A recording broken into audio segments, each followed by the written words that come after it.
Okay, hello. What is up, everyone? Hello, and welcome to Season 63 Quarterfinals Day 2, where we get to find out all of our teams who make the semifinals. Wanted to start today by congratulating the two teams that you will not see tonight, the Cancun Toros and the Florida Flamingos, who are the only two teams to have advanced to the semifinals on night one. So congratulations to you guys. Enjoy the rest of your night. Get some good rest. You guys might need it for tomorrow.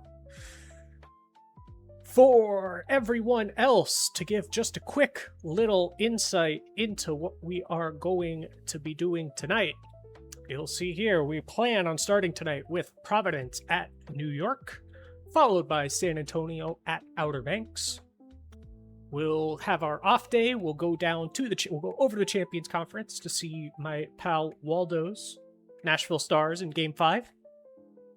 Then we will go down to the Miners to see Game 5 between the Lemurs and the Hepcats. And then in the event that Game 5 is needed for Providence, New York, or San Antonio OBX, we will show them in that order. So welcome, everyone. Hi, Waldo. I hope your map tab went well. It was Vietnam, and I guessed every country around Vietnam. Thinking it was to the west of Vietnam, and it wasn't. So I went Thailand. I went Malaysia, Thailand, Laos to Vietnam. Actually, I started in Indonesia, but it's fine. If you go far enough west from Vietnam, you end up back in Vietnam. So I think you did the right thing. Yeah, but you get a lot of ocean first, and that's a big problem. That's true. Yeah, you don't get as many points. Because it's hard to swim. A little bit, yeah. At least in the game. So, Waldo, thoughts number one. Like I said, we're going to be seeing New York today. I know you said you managed to catch Game 4 of your series. Do you have any thoughts about the Voyagers and the Crabs coming into this Game 4? Well, I mean, Game 4s are always really complicated because, there's a lot of momentum on the side of the team that's 2-1, of course. And I think... Oh. Excuse me. And it's, in this specific scenario, you have the momentum on the side of Providence, but they're going back to New York. And that's typically the situation you get in these 2-1 series, where the team that's home typically wins the games at home, which is what happened here. So you have a very, interesting can New York win in New York, even the series send it to Providence, the home splits, or can Providence go in and win on the road? You typically see the former happen, where the home team wins, we get a Game 5, if it's that same split already happening. So I'm very curious to see how that goes. Of course, it is a pitching rematch from Game 1, of course, which was a pitcher's duel, 2-1 Providence winning. So we'll see. I believe Crockwell allowed both runs. I went over the index. Go ahead. We could check the box score right now. I didn't see for certain. I don't know if he allowed both the runs. I think he did. Did he? He did. Looks 2 like runs on 6 2/3. He did, yeah, and Long Pipe did not have any inherited runners. So Crockwell went pretty deep, and when you give up only 2 runs, you got to feel pretty good about your chances. Exactly. So I think it's a case of, are we going to get another 7-inning pitchers duel, or are they going to get jumped on really quick because both offenses saw the pitches already in Game 1? I think that's a pretty good breakdown.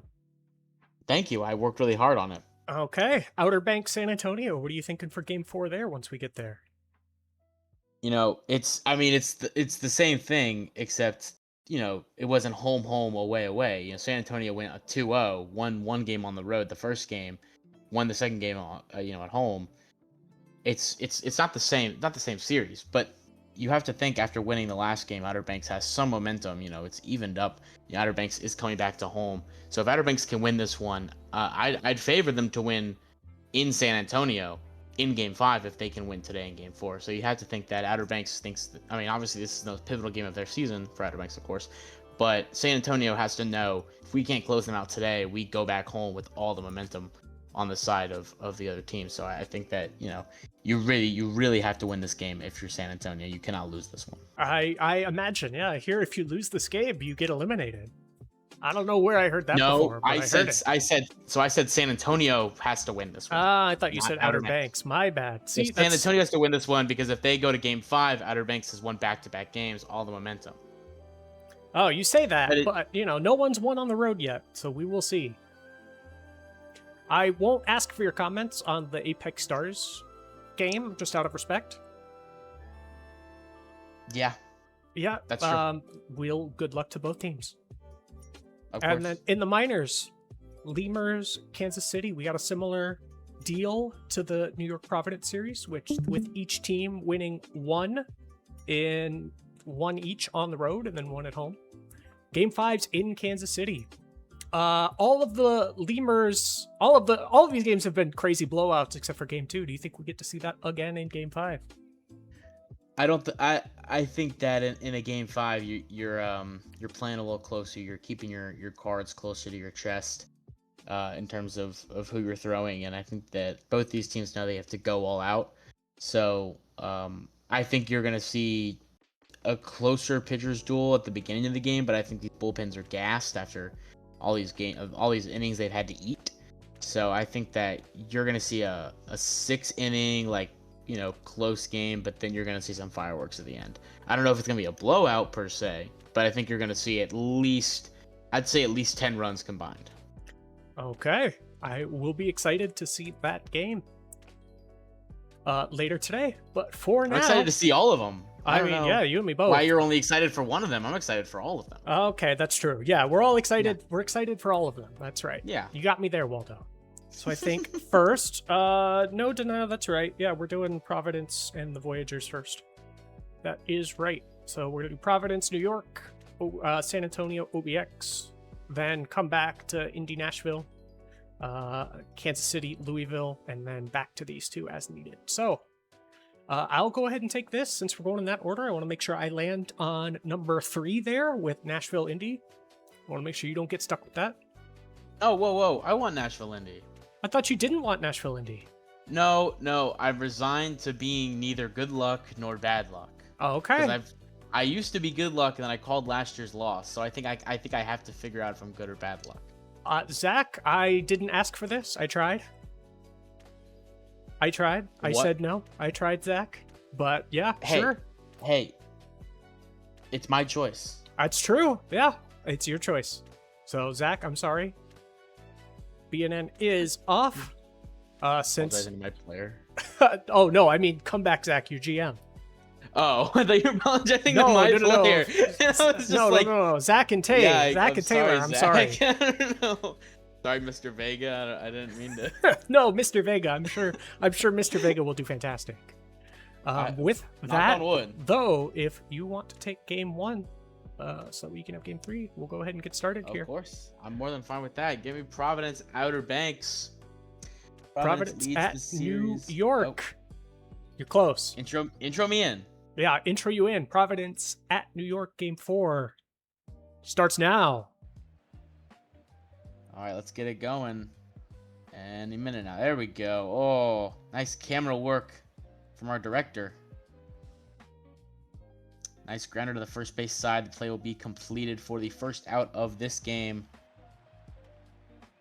And the same thing will happen. Same throw. 3-1 on your scorecards if you're keeping track at home. And then a strikeout will end the inning. 3 up, 3 down for Providence. New York will come to bat now. Excuse me, Providence went 3 up, 3 down, I should say. Grounder to third, fielded for the out. Tanaka will strike out there. 2 down. Crabula had a very good game 1. No runs allowed for Crabula in the win as he goes 3 up, 3 down here. Pitched 8 innings of relief. 8 innings to start the game off, of course. He's a starting pitcher. That'll be a strikeout there on a check swing. They say he went around, so it will be a forwards K, not a backwards K. And that'll be straight to the shortstop for the out. Crockwell pitched opposite of Crabula in game 1. He had 6 2/3 innings, allowed 2 runs. Still a quality start, as that will end the top of the second. Still a quality start for Crockwell, who started today pretty well off. Crabula back on the mound. The lefty will strike out me higher. Can you take me higher? That's how you say his full name in the proper English. That'll be a single, the first hit of the ball game for either team under the first baseman's glove for big man Squatch. A grounder to the pitcher. He'll throw to second, and he somehow gets the runner. Our eyes have not caught up with the baseball yet. They're still behind. That'll be straight to the first baseman. Oh, the play will not be made. This time they do not get the runner. First baseman, it's first and second, and that'll be deep to right, but it'll be caught for the third out, so no runs come across. Runners on first and second. 2 left on base for for New York. That'll be grounded to the shortstop and refielded for the out. No hits for Providence so far. They're close to going through the order with no hits. As here's the 8-hole hitter Crockwell. Back again. If Crockwell was hitting for New York, that'd be for Providence, that'd be quite an accomplishment. That is grounded to the shortstop for the out. No hits, no runs, no errors, nobody across. Nobody on base. That is a single straight up the middle for Roman Nicholas, the catcher. The righty, and we will go back around to the top of the order. This is a passed ball past the catcher Quake. Oh, another. I don't know if that was a pass ball, but a wild pitch there. That'll be grounded to the second baseman who doesn't make the play. Wow, another infield hit. They will steal second base successfully. So runners on second and third, no outs. That'll be a hit to the right field side. They get 1 run home. They will not send another. So the corners, as Tanaka gets an RBI there, runners on the corners, with no outs. That'll be a stolen base again. Deja vu, if you're a Providence fan. That ball will be hit straight to the pitcher. No opportunity at the plate for the run to come across. Can you take me higher? Hits that one to right field. It'll be caught for the out. They will not send the runner. They are afraid of the arm of Traveler in right field. His arm is apparently on fire. That'll get through for 1 run, and they will get a second run. A second run on the play. 3rd run on the game. Crabula is getting jumped all over. That'll be a hit to the right field side. They will send the runner to third. They send the runner home. Oh, the ball got past the third baseman. A 4th run comes across. I didn't even see that ball through the air. It went so fast. That ball's hit to left. It gets down for a single. They're going to send the runner, and the ball gets past the catcher. Oh, another no. error for Providence. Wow. Absolutely Can someone heartbreaking. stop the bleeding? Oh, that one's deep. Is it deep enough? It will get a double, but not a home run. A triple. They're going to send the runner to third. He will be safe. So 6 runs in the bottom of the third, and that crooked number is only getting more crooked. Crabula's out. Replaced. Starter's gone. Wow, Kasuga gets the third out of the inning, his first out. 6 runs, 9 hits. Nice. For New York, 2 errors for Providence in the inning. Yeah, Yeti, I think you did. Yeti said that he put 2K on New York to not curse Crabula. Crabula is very, very cursed. That's the first base runner for Providence, steals second bases. Here's Traveler. That'll be hit straight to the third baseman, and the play will not be made. So the first hit of the game comes for Traveler, or for Providence, I should say. That'll be a strikeout there. Zelensky reached on an error as the official scorer's decision. That ball will be hit to right. It's up. It's out of here! 3-run home run for Hurry Quake, the catcher, who, as you might notice, or remember, from the last inning, had the error that kept the inning going. But Providence has now cut the lead in half, as JD Pants was incredibly late on that one. I think he started swinging when the ball was in the glove. That ball is hit somewhere. It's to right field. It was caught. I lost the ball in the air. I'm no better than some of these outfielders. 3 runs come across on the homer from Quake, as 1-2-3 comes up for New York, as that'll be a single over the first baseman's glove for Adam Cole Bebe, as Tanaka hitting .308 this postseason. Oh, they don't even try to throw to second. Apparently Quake mishandled the pitch. That'll be a grounder to second, and the out will be made. So 1 out, runner on third now for Henry Magic, who sends that one straight to the second baseman. Not even a chance for the run to come across. Can you take me higher? Pops that one straight up in the air, and it curves majestically as it gets to first base for the out. So no runs come across on the leadoff double. And that'll be a liner to straightaway center field, and the shortstop runs about 100 feet to cover it for some reason. I don't question why the game does what it does. I just watch it happen. Boys just back again will ground out for the out. And the shortstop, Sajima, will strike out. No runs come across in that half inning for Providence. That ball is hit high. It's deep. It is gone. 7-3. The extra point is good. New York takes a 4-run lead over Providence behind Ichiban Kasuga he allowed the home run. Mansquatch got the home run. That'll be a grounder to second for the out for Diego Ramirez. Devontae Moore, the DH, comes up, and he hits that one up. Gone into the bullpen. The second homer of the inning. New York is up 8-3 on Providence now. Gotta think that the bullpen is getting active for New York. For Providence. That'll be a ground ball for the out for Von Cristolauza. Here comes Nicholas. Was that not the third out? Oh, wow. That was the second out. That was the third out of the inning. That is it to left field for a single. And then back to the top of the order. That is hit to straightaway center field, and the play will be made. 2 solo home runs in the inning make it an 8-3 ball game, as New York basically gets almost their entire lead back after the 3-run homer. That is hit straight to center field for Zelwinski. Crockwell is still in the game, despite allowing the home run last half inning. In the 4th inning, not the last half inning. Traveler will fly out to left on a great sliding play. And everyone is pausing for a moment of silence. There we go. That is hit to center field. It'll be caught for an out. So 3 outs, 3 batters for Providence. New York looks to add upon their lead in the bottom of the 6th. That is a ground ball to first. Not going to help them much doing that. Joe Random in the game now, and he will get Henry Magic to fly out to right field for the first out of the inning. First out of his appearance, second out of the inning. Grounded to short, the play will be made, so that will end the inning. 3 up, 3 down for New York. Providence looking to try and cut this lead in any sort of way, and that is not a good start. Ground out to third. Oh my goodness. But a walk here. JD Pants. And that is a double play opportunity. They will only get the runner at first, so now 2 outs with a runner on first, and that'll be a grounder to third. The play will be made. So Crockwell has gone 7 innings as of now. Only 83 pitches, so you gotta wonder if he's gonna be back out there for the 8th. That'll get over the second baseman's head for Mansquatch, as he will get a single. Leadoff single, might I add. And that'll be a walk for Diego Ramirez. That is a strikeout there from Devontae Moore, so 2 on, 1 out. Here comes Von Cristolauza. That'll be a double play ball, and they get the double play. Wow. So that'll end the inning. No more runs will come across for New York. Providence has got to just start doing something here.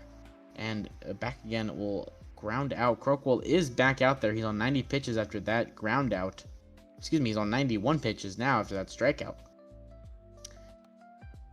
That is... we're both the second baseman and the shortstop who jumped synchronously at the same time. That ball's hit to left. That ball is gone. Straight to left field for Gray Traveler. And that has to be Crockwell's last pitch. 5-8 ball game for Providence. This game is not over yet. Big Rooster in the game now for New York, as that'll be a line out straight to the shortstop to end the inning. But it is now just a 3-run ball game after the 2-run home run from Traveler. And that'll be a fly out to center field to start the bottom of the 8th for New York from Nicholas. Top of the order up again. Here comes Bebe. That ball is hit over the shortstop's glove. Looks like he didn't even try. They will probably start to steal here, and they do, and the throw isn't even made. Bebe is that elite at still. Oh, he steals again! Wow. Think he's going to take home here? Oh, he doesn't need to. Single to the right field side will bring him home. In honor of Dolly Parton, the score is 9-5. Yeah, I know. I'm sorry, guys. That'll be a strikeout there for the second out. Joe Random's still in the ball game here. That'll be a ground out to shortstop. That'll complete the inning. Top 9 here. Last chance, as that'll be a ground out to first for the first out. A single under the first baseman's first baseman's glove. That'll be a pop out. Pitcher doesn't even want to get involved. Stands there and watches. A grounder to the second base bag will end the inning and end the game. We have a game 5 in Providence for a chance to make the conference championship game. Yeah, congratulations to the Voyagers. Yeah, New York really wanted to honor Dolly Parton. Yeah, you made a bad joke, so I get to make one too. The Crabs are really honoring Tim Curry too, because this was a horror picture show for the ages, if you're a Crabs fan. Oh. Thank you. That was very good. Yeah, I guess. Man Squatch, player of the game. Easy rookie of the... He is a rookie, right? No, that was last season. Reigning rookie of the year. Unbelievable performance from him. Unbelievably bad performance from potential pitcher of the year favorite in Count Crabula. So game 5 should be fun.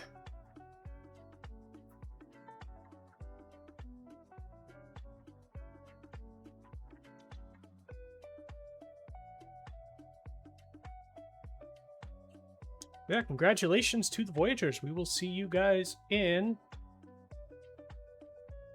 a couple of days for game 5.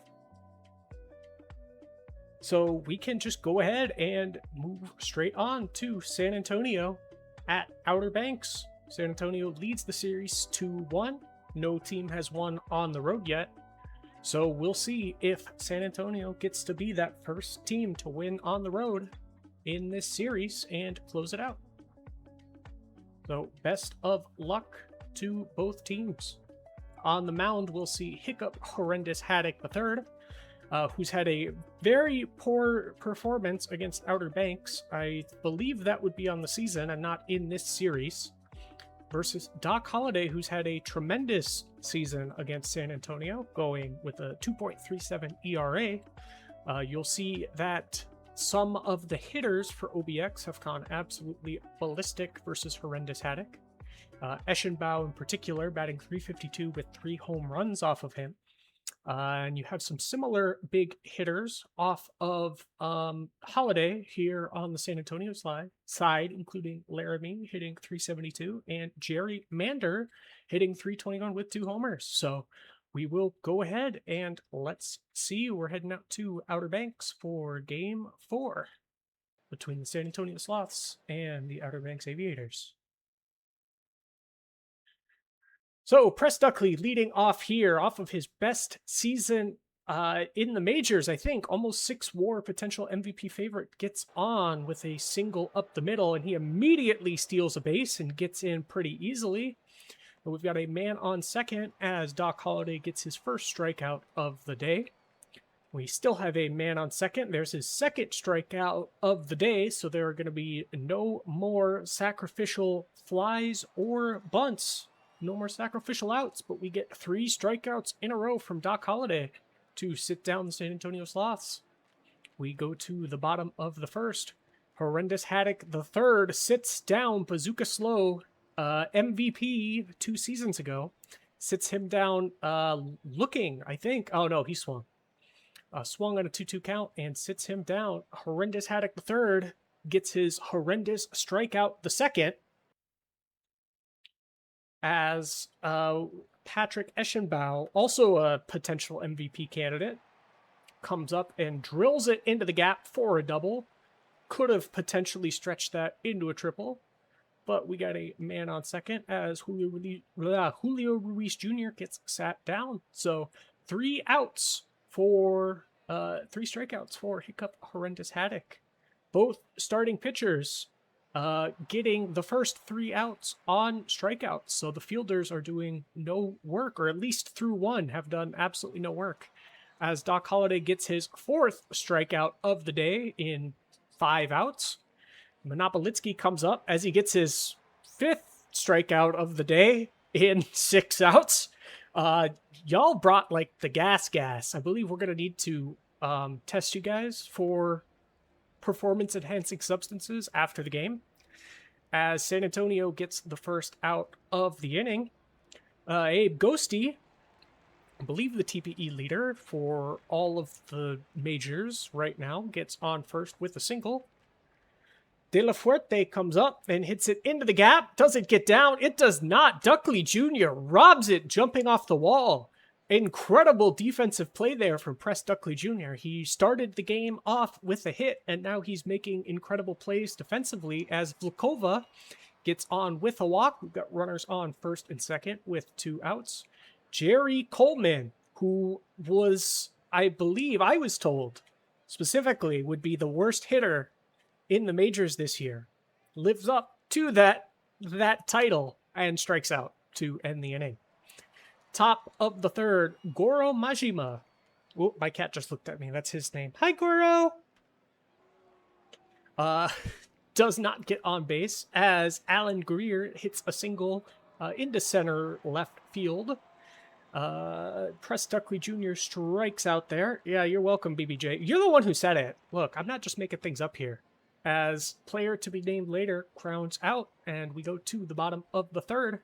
There are still no runs on the board. Bazooka Slow strikes out for the second time today, as McFly Jr. comes up and hits it into shallow left for a single. He is called speedy. He had the speed to turn that into a double, but probably wise to not try and stretch it and take those risks when you have this kind of speed to be able to steal second, which he does pretty easily, as Eschenbach drills it over the left field wall to get the first run of the game for either team. Outer Banks takes a 2-0 lead in the bottom of the third. The Aviators are still alive in the series. I know the game's still early, but still alive in this series as Julio Ruiz Jr. Gets struck out. I would have really loved a back-to-back Bears bomb, but unfortunately it was not meant to be this time out, as Oliver grounds out to the shortstop for the final out of the inning. But that home run from Eschenbach taking a 2-0 lead for OBX. We go to the top of the fourth for San Antonio as Les Scoden strikes out. Doc Holliday with his 7th strikeout in 3.1 innings. 8th strikeout in 3.2 innings. Yeah, I really do think Doc Holliday may need to get just like a random visit from USADA after this game. Although with going to Ireland, I don't know if USADA is going to have jurisdiction over the PBE anymore, as Laramie gets to second with a double. So we've got a runner on second as Gerrymander grounds out to end the inning. So a little bit of a potential rally there from San Antonio, but unable to capitalize. Yeah, I know. Thank you, JPB. Yeah, if you go to international waters, nothing's illegal. You can just break the PPE law all you want. I don't know if Lunar Base has tried that, if that's why they went up to the moon to begin with. As De La Fuerte grounds out into a potential double play, but the Sloths are unable to convert. And Vlkova gets one right under the second baseman's legs. And we now have 2 runners on with only 1 out. Bases juiced. Juices based for as Jerry Coleman takes a walk. See, I said you were the worst offensive player and you're proving me wrong. As Bazooka Slow, I thought he was going to get out of there, but no, a sacrificial fly. I think the Aviators will take it as Bazooka Slow brings in a runner to extend that lead to 3-0 Outer Banks. McFly Jr. hits it into shallow center to drive in another run. Outer Banks doubled their lead this inning to go up 4-0. Eschenbach, who hit that home run to crack open the scoring, unable to capitalize this time around. Flies out to the pitcher. OBX adds on to their lead another 2 runs, 4-0 coming into the top of the 5th. Monopolitsky hits it way into the gap as Bazooka Slow has to run what looks like 6 miles or 8 kilometers-ish for our non-Freedom unit viewers. Goro Majima hits almost a double, but brings in the first run for San Antonio. It is now thank you, Denial. It is in fact 6 or 7. In Six, fact, seven, 6, six, 7, seven, 6, six, 7. seven, Thank six, you, seven, Waldo. 6, 7, 6, 7. Greer strikes out, and Holiday Like a gets his secret activation code. no, literally. Holiday strikes his 10th batter out, which is unbelievable. Wild pitch, so Coleman unable to get a hold of it, which is what are you gonna do when your pitcher throws so much gas that he's able to get 11 strikeouts? Some of them are going to be a little crazy. 11th strikeout on the day for Doc Holliday, who I think, despite how good some of the offense has been for some of these Aviator players, I think by far this guy is like player of the game because Maybe he was distracted by the fact that player to be named later is literally just a void. He was just I looking right into the void. he was trying to throw the ball directly through him. Yeah, Yeah, exactly. Yeah. I would think that too. Yeah. As Ghosty brings one home on a single, it is now 5-1 Outer Banks. We may be going to another game 5 if this keeps up. As soon as I say that, Stover strikes out 2 batters back to back. And almost gets a third batter there. Can he do it? He cannot. Jerry Coleman, the greatest offensive mind who's ever played baseball, gets himself a single and advances to second on the throw. Jerry Coleman getting a clutch walk and a clutch single to increase the lead 6-1. Who popped out here? Bazooka Slow pops out to end the inning. San Antonio, they uncorked their offense last inning, but they really, really need to make sure they're able to keep that momentum. As Les Scoden starts it off starts off with a single here, and Turd Ferguson follows it up with a nice single. You guys can just continue one hit at a time, one base at a time. You don't have to get it all back at once. You start an inning like this as Laramie grounds into a But double you play. did. As soon as that, yeah, I know. I'm sorry, Sloths. They start slow, but we'll see if they finish hot as Jerry Mander drives in the second run of the game off of a double into deep left field up the line. Jigs Kingman comes in now in relief as Monopolitsky drove Mander in, but Mander, old man, did not have the legs. Jerry Coleman Wow. making an incredible play defensively, too. Best offensive player the Aviators have ever seen, and now the best defensive player the Aviators have ever seen. Jerry Coleman, most valuable Coleman. Give him the MVP of everything as Eschenbach. They might put him in the Hall of Fame before he even retires. I think, yeah. I think he's already an Aviator. I heard the plaque is already being made. Super Hall of Famer. Easy. Yeah. As Ruiz Jr. strikes out for, I think, third time today. That is very unfortunate. Stover, I thought that was going to be a strikeout, but no, it goes into the dirt. Gets another strikeout to end the inning. So first inning in a while that San Antonio has been able to keep OBX from scoring. But they do. And for the past 2 innings, they've been able to bring a run home. So let's see if the Sloths are able to finish this game out as Goro Majima strikes out to start the top of the 7th. Alan Greer strikes out. Jigs Kingman is continuing where Doc Holliday left off. I think this is a total of 13 strikeouts. I don't know if Holliday got a 12th before he left. So I think we're at 13 strikeouts as a team for the Aviators. Absolutely insane performance from their pitching staff. We go to the bottom of the 7th as Abe Ghosty grounds to the third baseman. Doc ended with 11. Yeah, that's absolutely insane. 13 is just crazy as a team. Anthony Stover walks De La Fuerte, so Vlkova comes up, who had a walk and a single, or I believe a walk and a double earlier in the game, as she's about to get another fly out to center field. My apologies for getting Sleepy's hopes up. Doc Rock gets the first out of his outing, as Jerry Coleman gets another hit. I think they really are just going to start building the plaque now, because this is just unbelievable performance. It's improbable. It's necessitated at this point, as Bazooka Slow grounds out to the third baseman. He's so talented, he might make the plaque himself. I think he gets enough hits, and you just put that sheet metal up, you just put like that bronze up, and just let him start swinging at it, and you're gonna get a nice plaque. Mm-hmm. As we got Les Scoden, who takes a walk. He doesn't have speed anymore, but maybe enough to potentially get a steal here. Nope, we are just going to get the slowest roller as Turd Ferguson easily beats that one out to first base.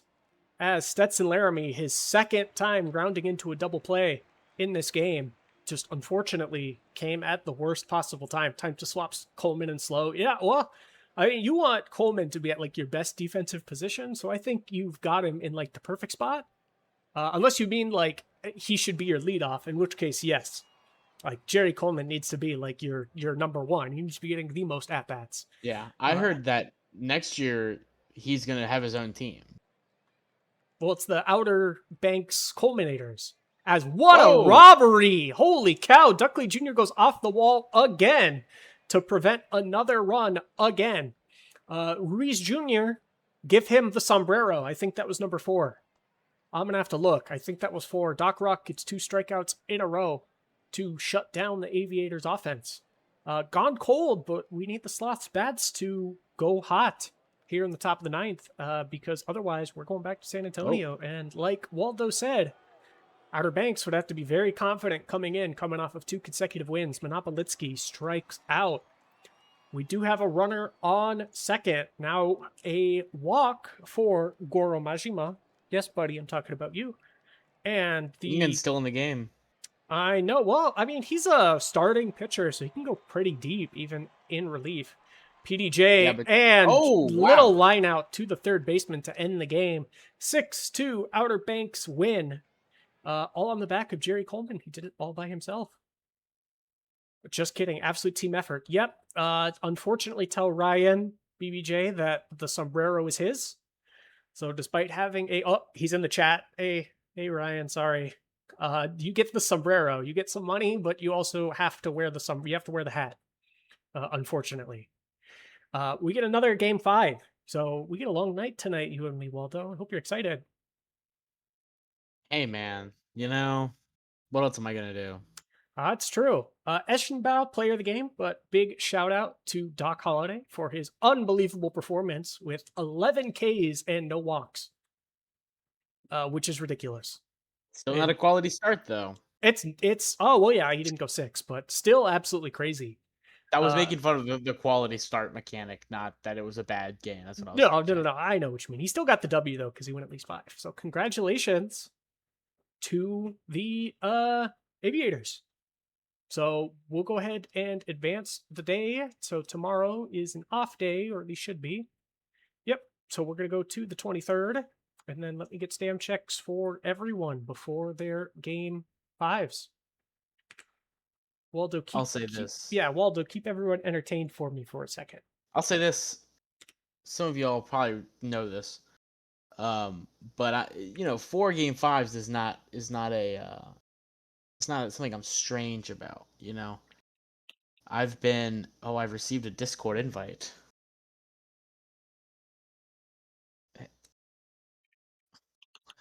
Okay, I'll join that in a second.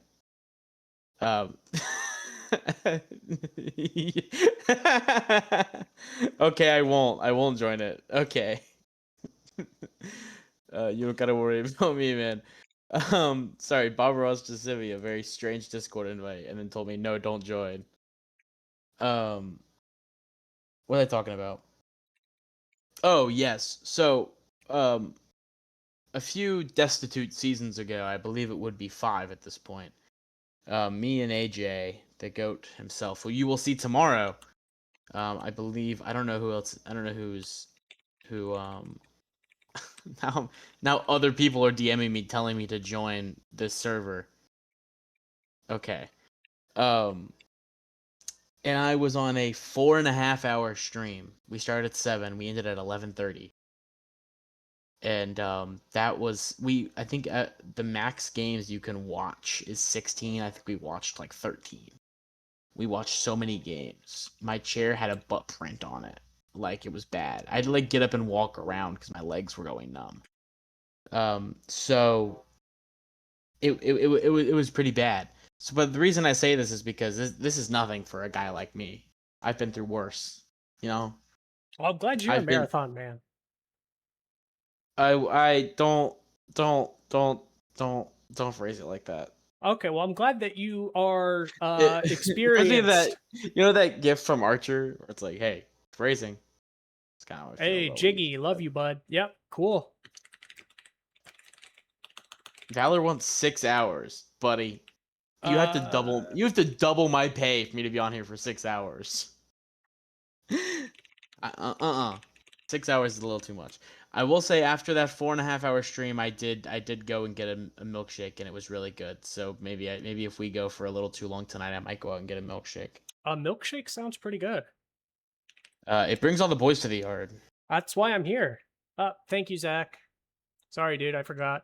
I got everyone else's but yours. But yeah, I and then that was the same night that we discovered the pickle slush from Sonic. Those who know, if you remember the pickle slush. No, but that does sound really good. No, it does not. No, it does not. I like no, pickles. It's no. No, no, no, no. I'm not gonna have this argument again about how terrible the pickle. It Well, had I'm not like arguing. I'm just saying pickles are really good. boba tea. Yeah. Oh, dude, It can had we have like pickles, boba it had pickles? pickle boba things in it. The little balls. It had pickle balls in it. It sounds delicious to me. I don't know what you're talking about. That's disgusting. I'm here to bring the rage bait. It had like a pickle burger that and now I'm fine with a pickle burger. I wouldn't eat it, but like I understand the premise. It was like fried pickles and then more pickles and the meat was like soaked in pickle juice or whatever. Shigano stopper, Ethan close, eighth or later and lead. Okay, Kimura, middle relief, normal usage, long But relief. yeah, the pickle slush did not look good. Even if you like pickles, I don't there is not something besides the traditional flavors vanilla, chocolate, banana, like any of the other like orange, I guess. Like you couldn't convince me to eat a slush of any flavor beyond those flavors. I don't know. I think pickles are really, really good. You never had a Free banana rage bait. Thank slush you. or a banana milkshake? Oh, well, me, yeah, everybody's had like banana splits. Yeah. Okay, well, I'm talking to the chat Oh, who well, said, I got it all caps. Where the hell did banana come from? The ground, probably. it came from a tree. Who said pineapples grow out of the ground? That's what it is. Yeah, it came out of the tree. Cookout does have 40. Look, buddy, you're talking to the cookout aficionado, all right? The cookout. That's where Oh, I'm at. you must be from somewhere between Virginia and Georgia. I'm in deep south, brother. Yeah, you must be We're in somewhere South in the Carolina down here. southeast. Oh We're yeah, in what? South Carolina down here. We're deep south. Cookout, Cookout's my boy. spot. Yeah, I've never I'm been. Oof. Oh, dude. Valor and Oh my Levine. goodness. Okay. Sorry, Valor, you've been demoted. Banana shake is really good. Cookout has a really good banana pudding shake.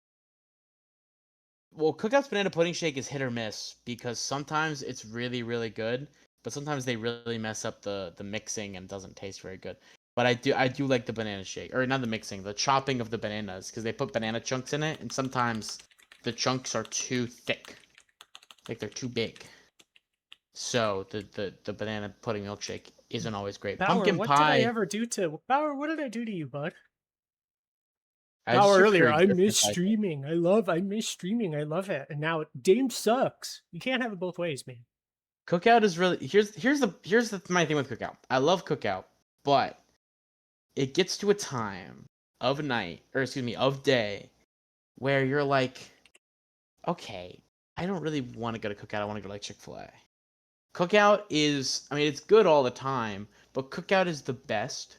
Oh, my roommate just got home. I can hear him walking in. He's probably confused as to what I'm talking about. Cookout is the best when the sun is down and, you're feeling a little strange about yourself. That's when Cookout is the best. Oh, the cheesecake is so good. Dude, the cheesecake milkshake is the best milkshake. No, here's what you gotta do. Oreo cheesecake milkshake. Ever since I learned that you can go into Cookout and you can tell them, hey, I want you can literally mix and match. It's not like the 40 flavors are set. You can go in. I've gotten Oreo orange push-up before, and it is the bomb. They just mix stuff in there. You can get anything you want. Like it's just it's a playground. And buddy, you're on the monkey bars, it's the greatest. You can do Valor. Let's not talk about. Yeah, what? Okay, yeah, we're gonna move on from that. Cookout is awesome. Cookout is the best. Um, there aren't many places that are better than Cookout. 2-man Well, rotation. Calm chicken middle. Pickles Fusion X more. Oreo, bro. Long. Actually, we might kill you. That's the worst thing No. I've ever heard in my life. Pickles X Oreo, come on, dang. No, we appreciate everyone around here. He's too scared to say it. No, we do not endorse violence against people for We're their not gonna. takes on food. Fine. We're not gonna do pickled cheesecake. Oh my god, this is. None avoid high. What? We have some heathens. We have some heathens in here. Pickled cheesecake is ridiculous. um, let me see, It's Fetty. it's This was bad. a Pickled cheesecake. fun I don't one. I don't like pickles at all. So stars, we're good. I think Not a pickles guy. I I I support that. Well, I support that. You're okay. It's okay to have I your gotta sneeze. achoo. Bless you. I'm muted to sneeze. Um, I don't even like pickles on like my Chick-fil-A sandwich. Like I'll take them off. I don't need that. Says no pickles. No pickles. I just had the fried pickle burger from Culver's. Oh, I miss Wow, you guys Culver's. have got to have like better. You got to have like some really good burgers in the greater Chicago area. Culver's, I Apex will are say, good. Enoch, I know you're there. Voyagers. Culver's is kind of it. Like, okay, don't come at me, my Midwestern people. Culver's is kind of mid. It's like yeah, the burgers are good, but they're not like great. The milk the shakes or the what do they call them, the concretes or whatever, are really good. Their fries are pretty good, but the burgers are just not. They're not all that. They're just burgers. It's not like anything crazy, and for the Okay. price too. It's. So we are awaiting confirmation from the Voy Boys and the Crabs. I'll Those insult Jacob any legends, day of the week. those legends East GMs just love taking their sweet time, huh? Hey, I'm having a great time. I'm having a great time too. I appreciate you keeping everybody entertained since it's difficult to try and like pay attention to both monitors at once. So I appreciate you, dude. Hey, I'm on a laptop with a dream, pal. It's awesome over here. Yeah, I'm not a huge I will say I don't. It's not that I don't like Culver's. It's not like that. I just if I'm gonna go get dinner and I want a burger, I'm not gonna go to Culver's. I would go to Culver's after the dinner to go get some ice cream. 1,000%. I might even get some fries while I'm at it if I'm still a little hungry. But I'm not going to get a burger from Culver's. Is always fully staffed. Are they? That is true. They have 30,000 people working there. Everybody at my high school Culver's. I don't know, man. I love Popeyes and it being incredibly understaffed and everybody there not wanting you to be there. It's pretty great. Culver's is not the best fast food. You want my okay, here, what we're gonna do. We're gonna do top five, Waldo top five fast food. We're gonna do this here. This is not in any particular order, by the way, because it's hard to rank them in a particular order. We have Zaxby's. You been to Zaxby's? They got Zaxby's up there?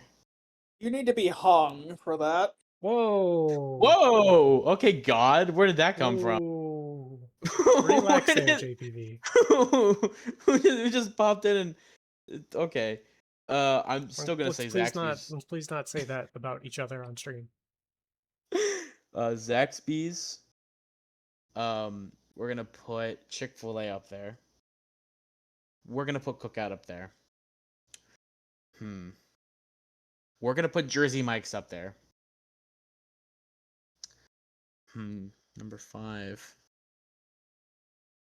Oh, this is a hard one. This is a hard one to put my 5th slot. We're gonna put You know what? I respect the classics. We're gonna put McDonald's at 5. I think McDonald's is right there. But Zaxby's unequivocally, no matter what the ghost of Christmas past behind me is trying to say, uh, Zaxby's is unequivocally one of the best fast food restaurants. The chicken fingers, top tier. Their fries are the best fast food fries. Maybe number 2 next to Chick-fil-A. That's debatable. I'll debate that. The sweet tea is great. Zax sauce, especially the spicy Zax sauce. Okay, Firehouse is all right, but like I don't know. It's Jersey Mike's something about Jersey Mike's. Fun fact: if you're into hockey, even if you're not into hockey, you can go on the Jersey Mike's app, and for some reason they're partnered with the NHL, and you can pick results from hockey games, and you get free points in the app for like picking games or whatever. Pretty cool. Arby's fries are not better than Zaxby's, bro. What are you talking about, dude? Arby's are okay. I will say I think Arby's gets a lot of unnecessary. I don't think it's good, but I think it gets a lot of unnecessary hate for Thank just you existing. for snitching, Fetty. But I Fetty's not think even watching the stream, and he's who out here who snitching. said sweet tea is never BBJ? I I I I someone ban him. Someone ban him. I need him kicked out. Zaxby's fries are amazing. Zaxby's fries are only soggy if you get them and then you drive from, or you're like they're in the bag for too long. If you don't have them sitting in the box for too long, it's a 10-minute drive from my Zaxby's to my house. I get home, I put them on the table. If I was just at work, I change. If I was not at work, then I toss my wallet and keys in the bowl, and then I sit down, I turn on a show, and I start eating.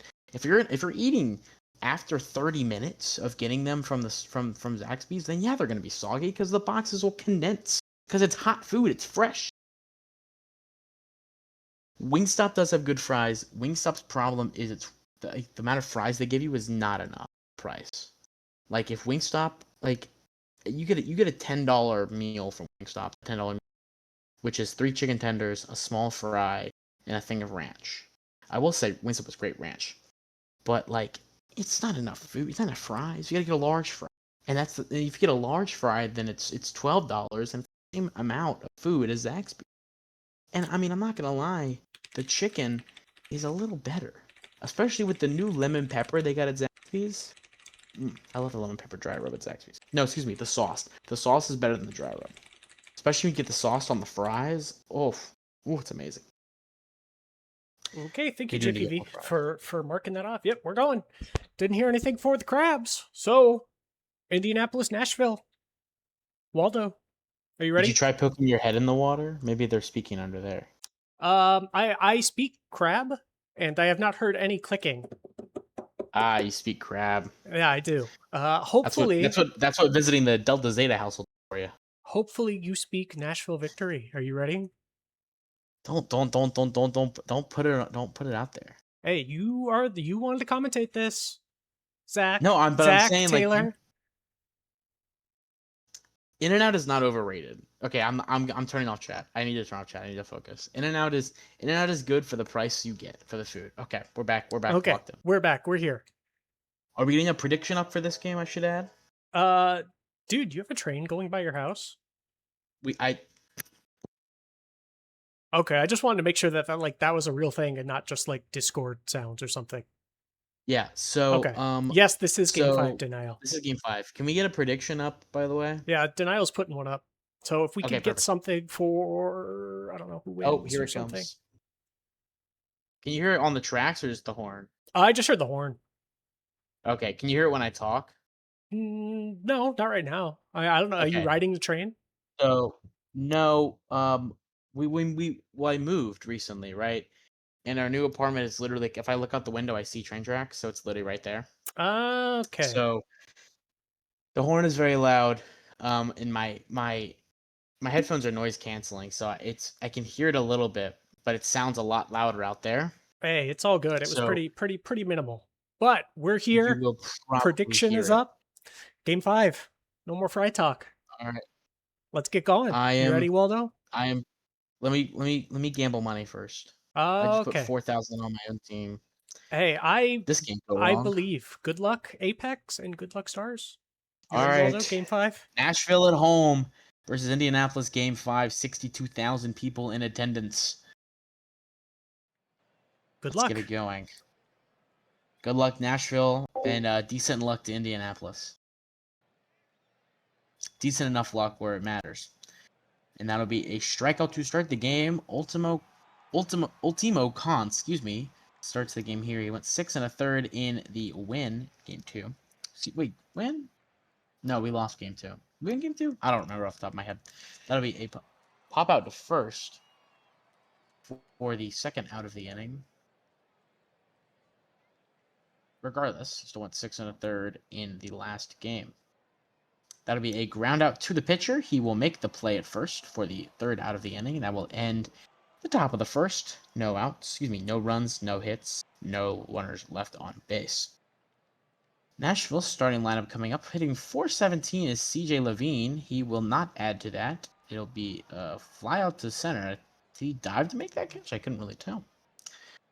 Here comes Gray, the right-hitting left fielder. Not a lot of lefties in this Nashville lineup. A couple switch hitters and only 3 natural lefties. That'll be a single to left field for Gray. He will bump that batting average up. For Lincoln Mercury, hitting .357 on the postseason, 1 home run, 1 RBI. That ball will be hit to the shortstop, playing over the second base bag, who will only have the play at first. So runner on second for Rainier, the right fielder. The switch hitting right fielder, I should say. That one will be hit through the gap between second and first. They will throw the ball home, and he will be out at the plate. So Nashville has a play at the plate, and it does not favor them. So no runs come across after the 2 hits in the inning. Leon Rosenthal will go down swinging for Indianapolis. The home crowd disappointed by the result last half inning, still undeterred as they cheer on their stars now. That ball will be hit straight to center field for a single by Dave Babbitt-Person, their first hit of the game for Indianapolis. That'll be straight to the second baseman. Could have just made the tag, but he opted to throw it to first for the out. No runs, 1 hit for Indianapolis, top bottom of the second. Now Munson will strike out. Dodgers are winning. Valor, he's in chat and in the batter's box. That'll be hit straight to the shortstop, who will make the play at first. Briggs, who doesn't have a single hit this postseason, comes up to bat here. This one's hit deep. Is it deep enough? It is not.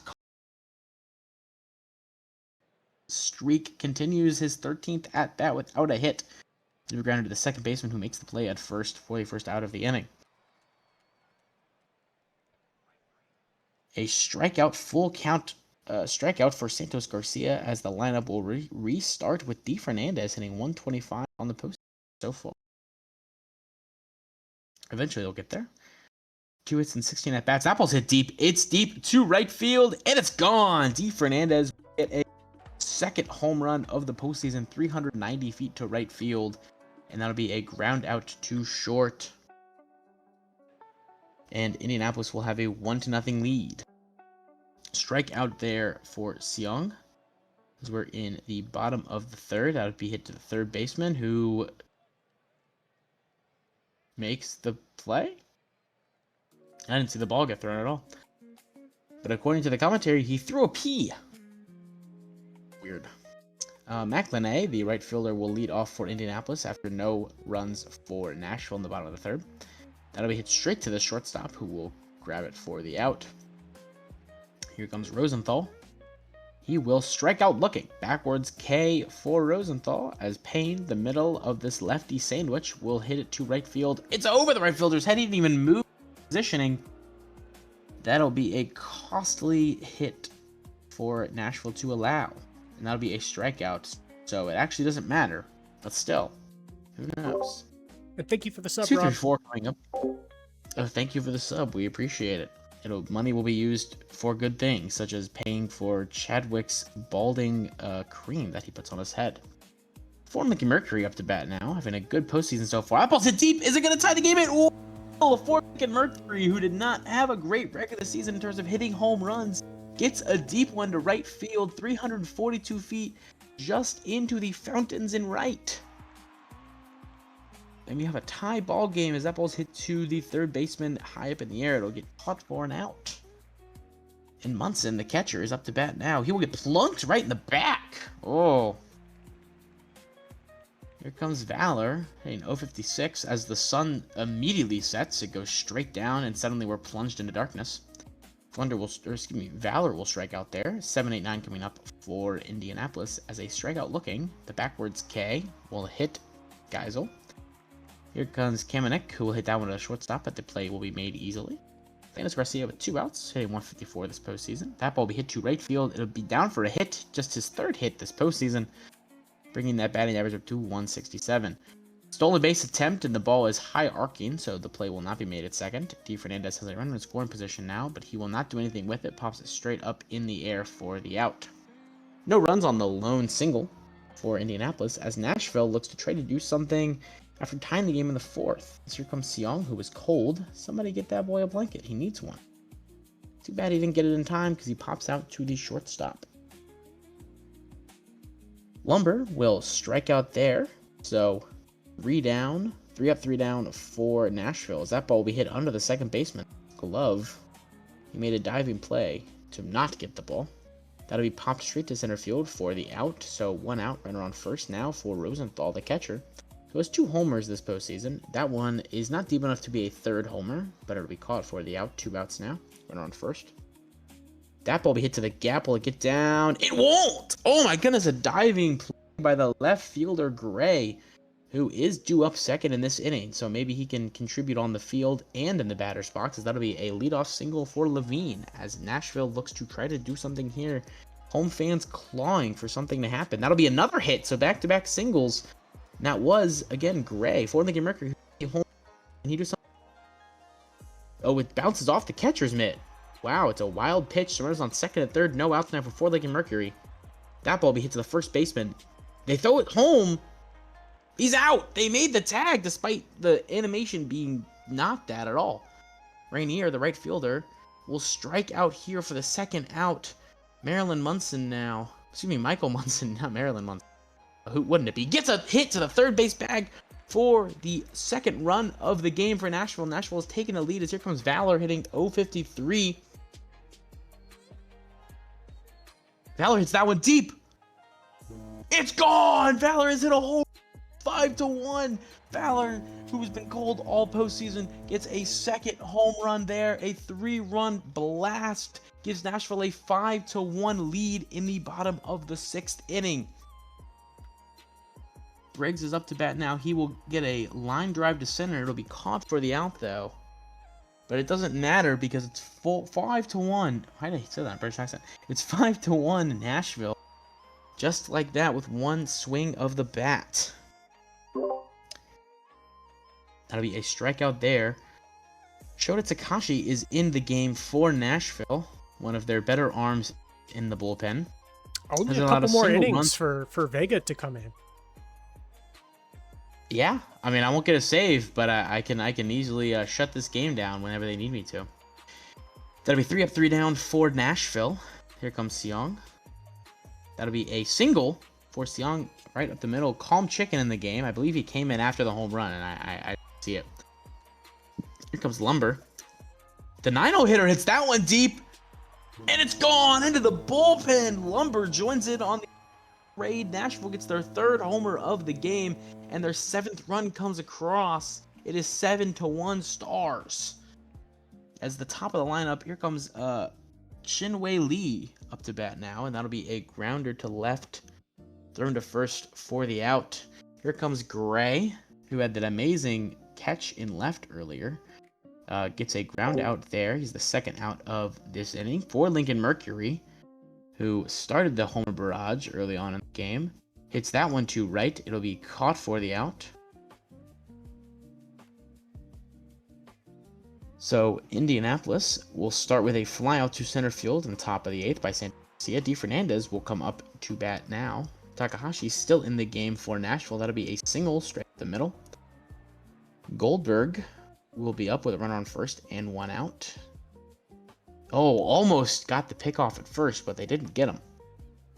That'll be a hit. No, excuse me. It'll be caught by the left fielder. I thought it had a little more of an arc on it than it did. McLenay with 2 outs, now going to run first.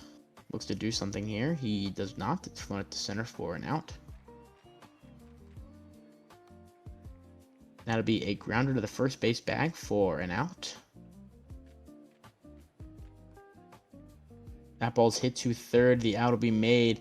We go to the top of the ninth. Indianapolis has 3. Oh, never mind. That was the second out. Now we're going to go to the top of the ninth. Indianapolis has 3 outs left in their season.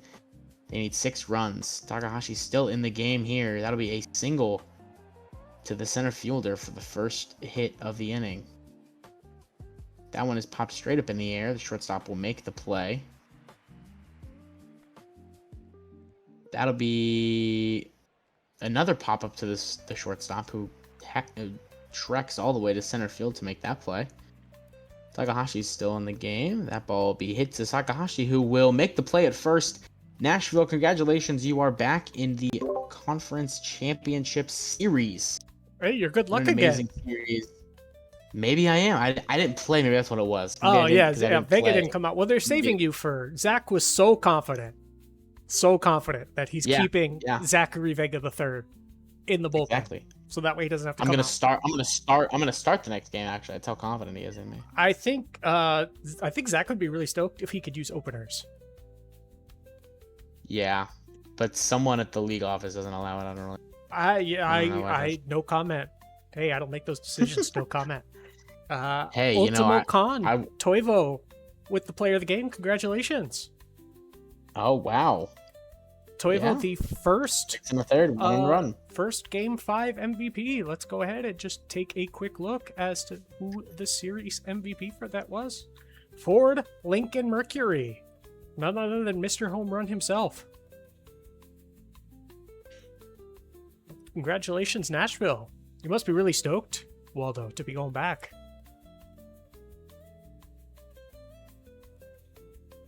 I guess, yeah. Yeah, I mean, it's a great... Sorry. No, you're good. I was just like, oh, he disappeared. No, I was muted for a second. Okay, I have to use the secret number to summon you back. That's right. So, congratulations, Nashville. We're going to get to see our first and only minor league game of the night as the Louisville Lemurs go on the road to take on the Kansas City Hepcats. The Louisville Lemurs, the reigning world champions, after defeating a certain Stinky Ursine 4-2 last season, taking on the Kansas City Hepcats, who made it to the conference finals last year to be chewed up by said Stinky Ursine, I believe. So we will get to see who gets to advance to play the Stinky Ursine. Because the 6-seed Flamingos are already locked in to play the Swift Steeds. So winner takes on the Bears tomorrow night. So let's see Louisville, Kansas City, Game 5. Let's go.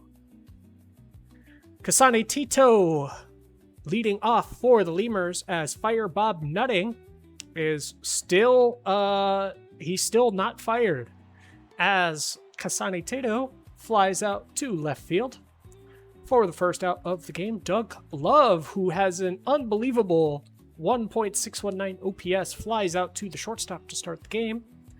Samuel Sheeping comes up and hits it down the left field line and is able to advance to the second base on a double for the first hit of the day. Louisville gets a runner in scoring position. Smack Miller, the player coach, grounds out to the first baseman to end the inning. Kansas City leading off with Martin Walker. Walker steps in and he flies out to the third baseman, who looks like he was about to run for his life but didn't have to go very far. De Nostradam getting the first out of the game. Both of these starting pitchers, by the way, did pretty poorly previously in the series. Nostradam and now I can't remember who started for the Hepcats. My brain is already fried. Both came in with a over 6 ERA. So being able to start with a couple of outs is going to be critical to their momentum.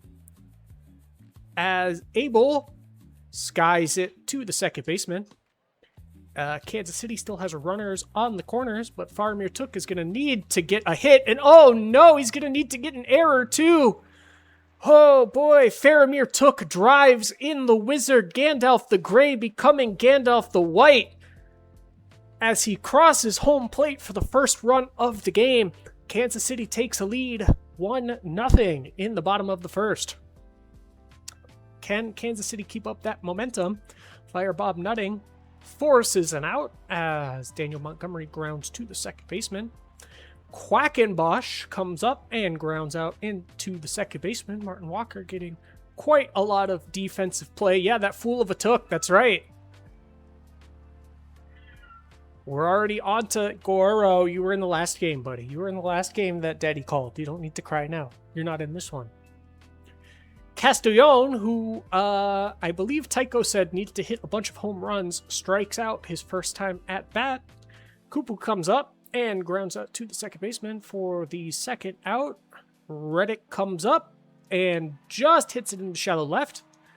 Gets himself on base with 2 outs. Martin Walker, the man who's getting plenty of work defensively, strikes out on the cutter. Nostradam gets out of that inning, no damage. 1-0 Kansas City coming into the top of the third. Riley Unova, inarguably the best Pokemon region of all time, gets a single into left field. Almost a double, almost got past the left fielder, but unable to do it. It goes right between the pitcher's legs. Bob Nutting stood there frozen in concrete as McLean gets himself a hit. A single to put runners on first and second with no outs, and Tito is going to capitalize. Oh man, Kupu's able to get there. Takes a wonderful route to be able to rob that. Unable to actually capitalize. Doug Love with his 1.541 OPS loads the bases with only 2 outs. This is actually a good spot for the Hepcats. You get a force out at any base and a high chance of a double play, but unable to do either of those as the run comes in. Samuel Sheeping gets a single to bring the first run of the game in for Louisville. You're still able to force it out at any base. And if you can force this double play, you are not. Smack Miller gets himself an RBI, bringing in the second run for the Lemurs. Runners at the corners, and this is not what you want to see. Oh, Croker tries to backhand it. Wild pitch brings in another run for Louisville. And the hits do not keep stopping. As Montgomery gets on with a single, we've got runners on the corners. What is going to happen? Oh no. Absolutely fumbled. Martin Walker, we get an error on both teams now as another run comes in off of that defensive miscue. Fire Bob Nutting, finally able to get out of this inning, but not after. Just an unbelievable offensive performance from Louisville and a couple really unfortunate set of defensive plays between the wild pitch and the error to give Louisville a 4-1 lead in coming into the bottom of the third. Kiff Croker, 2-second fly out to the center fielder. Nathan Abel, who flew out previously, gets struck out. And we're back to the top of the fourth. Riley Unova flies out into right field.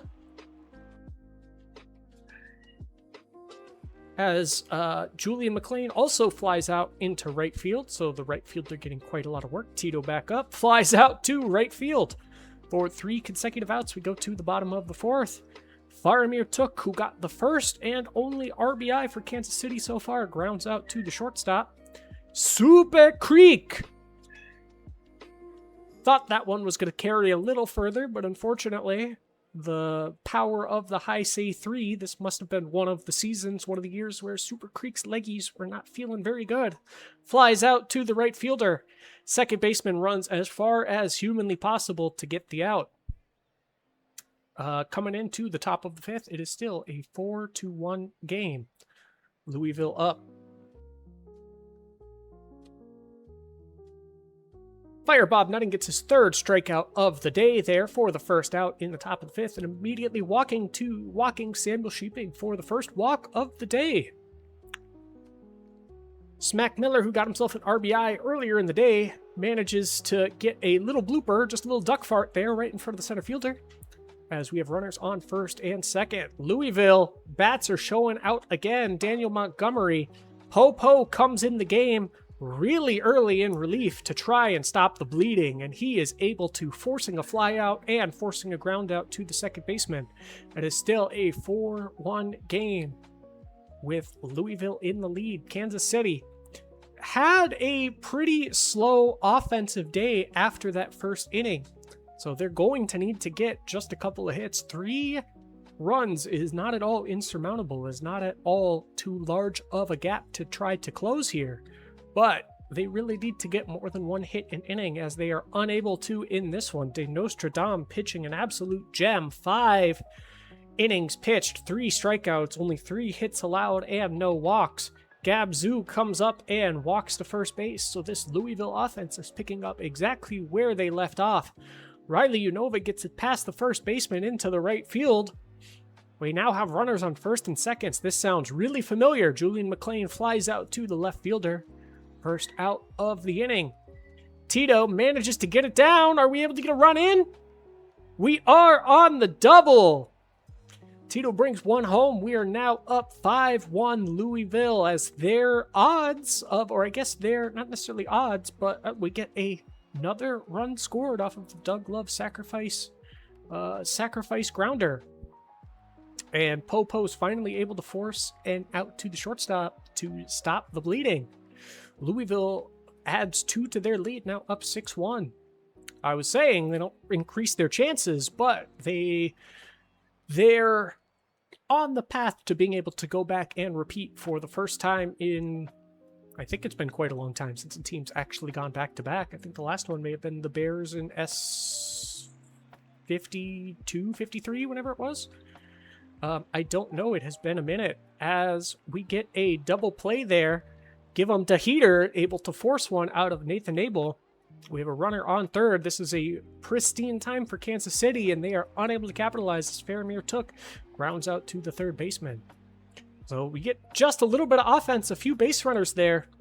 That would have been the time for Kansas City to try and capitalize, but unable to do so, as we get runners on first and second again for Louisville. I think this is the 4th inning out of 7 that I've said that, where we've been able to get runners on first and second. Yes, Maki, we hear you. Yes, baby girl, everyone hears you.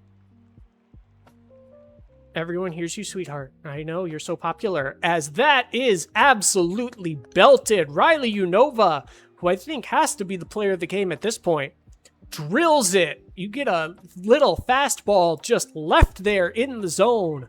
High right in the center. Gone for a 3-run bomb. Louisville is now up 9-1, and this is not looking good for the Hepcats. Casimil comes in and is able to force the out, but we've only got 9 outs left for Kansas City to work with. Getting on base like this, Super Creek manages to get on first. Slowly do this, 1 hit, 1 at-bat at a time, as Dominique Castellon able to get a single. This is the first time in quite a long time that Kansas City's been able to get 2 hits in an inning. DeHeater deals. Kupu hits it directly to the center fielder for a flyout. And Jacopo Reddick gets sat down for the second out of the inning. Martin Walker, who had a very unfortunate error earlier in this game that cost quite a few runs, ultimately grounds out to the third baseman. 6 outs left for Kansas City. Louisville trying to make those 6 outs look weaker and weaker by the at-bat, by the plate appearance. Trying to put up some additional insurance runs. Not that they necessarily need it, but making the path look any longer is always good for a team. We get a runner on second, as Sheeping, unable to beat the throw, grounds out to the shortstop, Smack Miller. Easy pop fly to Super Creek, who puts it out for the 3rd out. End of the top of the 8th, we come into the bottom. Only 6 outs left to work with for Kansas City. Can they save their season? Gandalf the Grey has wheels and is almost able to make it to first base, but unable to. Got distracted by a Saruman in the press box. Croker flying out to the right field, ball unable to get down. Nathan Abel, his 4th flyout of the day. Only gonna have 3 outs to work with for Kansas City. Louisville. Montgomery takes a walk to lead off the inning. He is not known as someone who steals bases, so I don't think we're going to see one out of him today. But the way that this Louisville team is playing, I think anything is possible from their offense. Gabzu, hitless today, able to get one past the second baseman, even against the shift, to put runners on first and second for the 10th time this game. Kansas City able to force the double play, get themselves out. Only 8 runs to get for Kansas City in these 3 outs. Faramir Took starting off on a great note, able to get to first base on a single. Super Creek, who made a great play defensively earlier in the game, gets herself on base.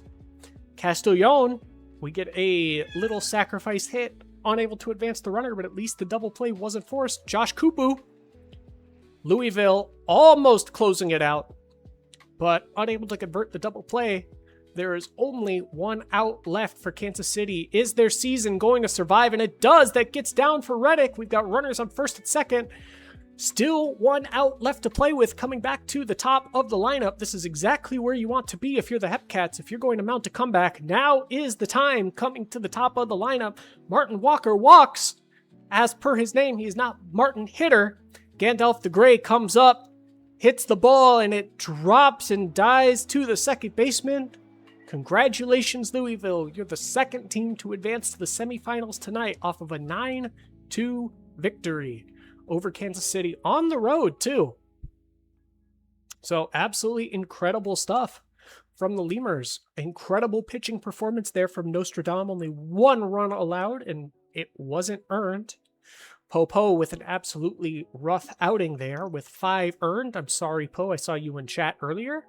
Riley Unova, player of the game. That's who I would have picked.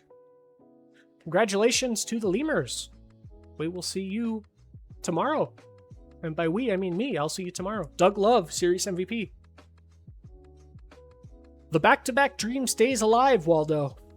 And meanwhile, the back-to-back dream in the majors was ended by you. So congratulations. What can I say? The fans love me, the people love me, everybody loves me. So that's all that matters. We'll see. One of New York and Providence are going to love you, and one will not. I don't need the love from New York. Oh, do you need the love from Providence?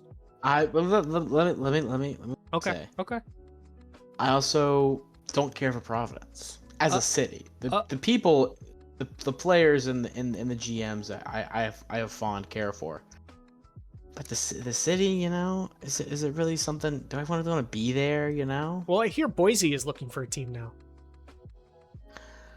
Yeah, but like Boise is like the Providence of the Northwest. Boise crabs? It rolls off the tongue really well.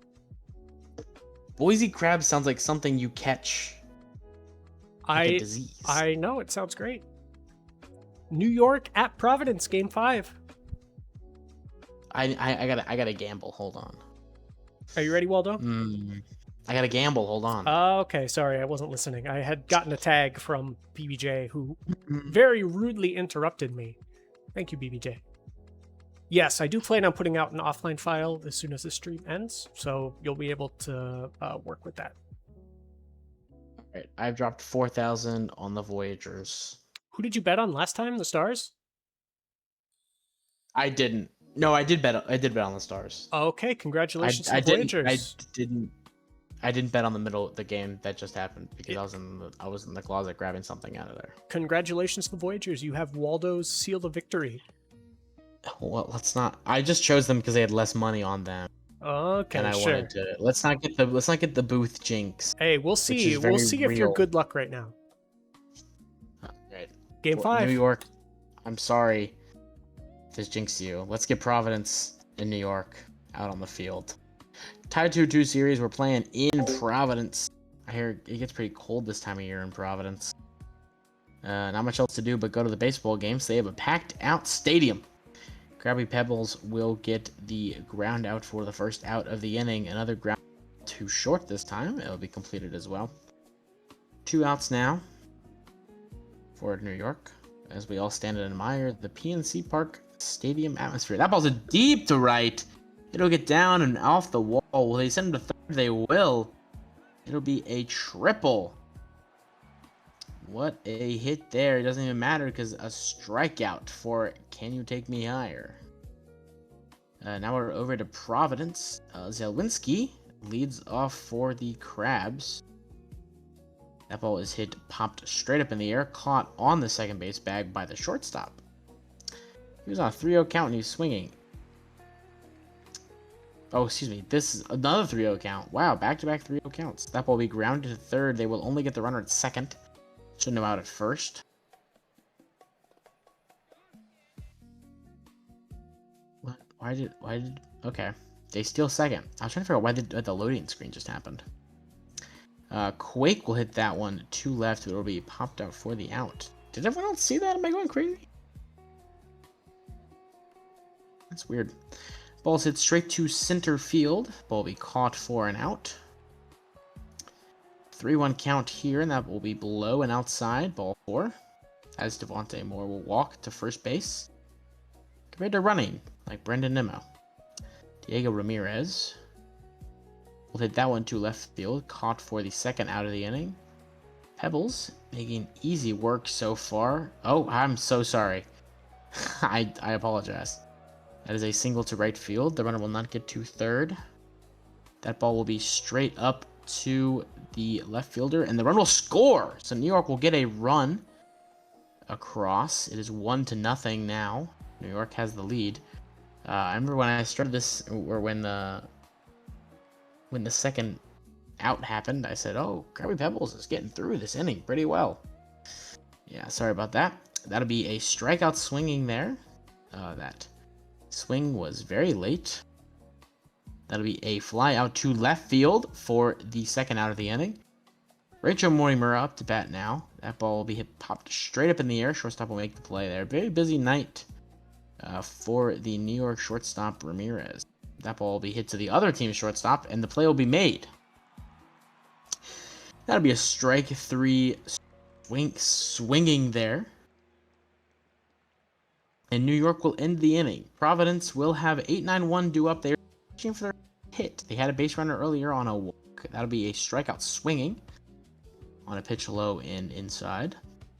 Excuse me, outside. That'll be a swing and a out to left field. Zelwinski hits that one to the second baseman, just on the edge of the dirt. No hits for Providence so far. That'll be a walk there for Mansquatch as Moore comes up now, hitting 467, 67, 67. That'll be a passed ball there. Devontae Moore has a 1,500 OPS in the postseason. It did go down there, but he at least had one. The shortstop, Ramirez, who had his fair share of fielding opportunities in the last half inning, will be fly out to center field and put out there. Here comes Vanquista Lauza, who hits that one to the second base bag. Excuse me, the second baseman, and the play is no runs come across after the lone base runner. The first hit of the ballgame for Providence. Rail Traveler, the right fielder, gets a hit between the second and first baseman. This can lead to, for New York, for Providence. That'll be a ground ball fielder's choice out at first. Travelers at second. Now here comes Quake. Quake will hit that one to center field. It'll be fielded for the out. The runner cannot tag. As here comes J.D. Pants, hitting 86 on the postseason as we stop and admire the scenery out here. That ball is hit straight to center field. That'll get down. Is that going to be a run? Will. Tie ball game. Providence ties the game 1-1 in the bottom of the fourth. With now a runner on first. Runner does not advance on the throw, surprisingly. That'll be a liner to center that is caught for the out. So 3 outs. That'll end the inning. So 1 run comes across for each team in the first 4 innings. It's made to the top of the 5th. That'll be a ground ball to second for the out. Strikeout looking there on a full count. Man, you can't get the bat off your shoulder on a 3-2 count. Gotta be better than that. And that'll be a walk. Pebbles just his second walk of the game, I believe. Allowed, I should say. That'll be a stolen base there for Tanaka. A strikeout looking there will end the inning. So no runs come across on the lone base runner. That'll be a high fly ball caught by the second baseman. Boys are just back again. Will strike out again. I don't think he struck out earlier. I'm just saying that because it's funny.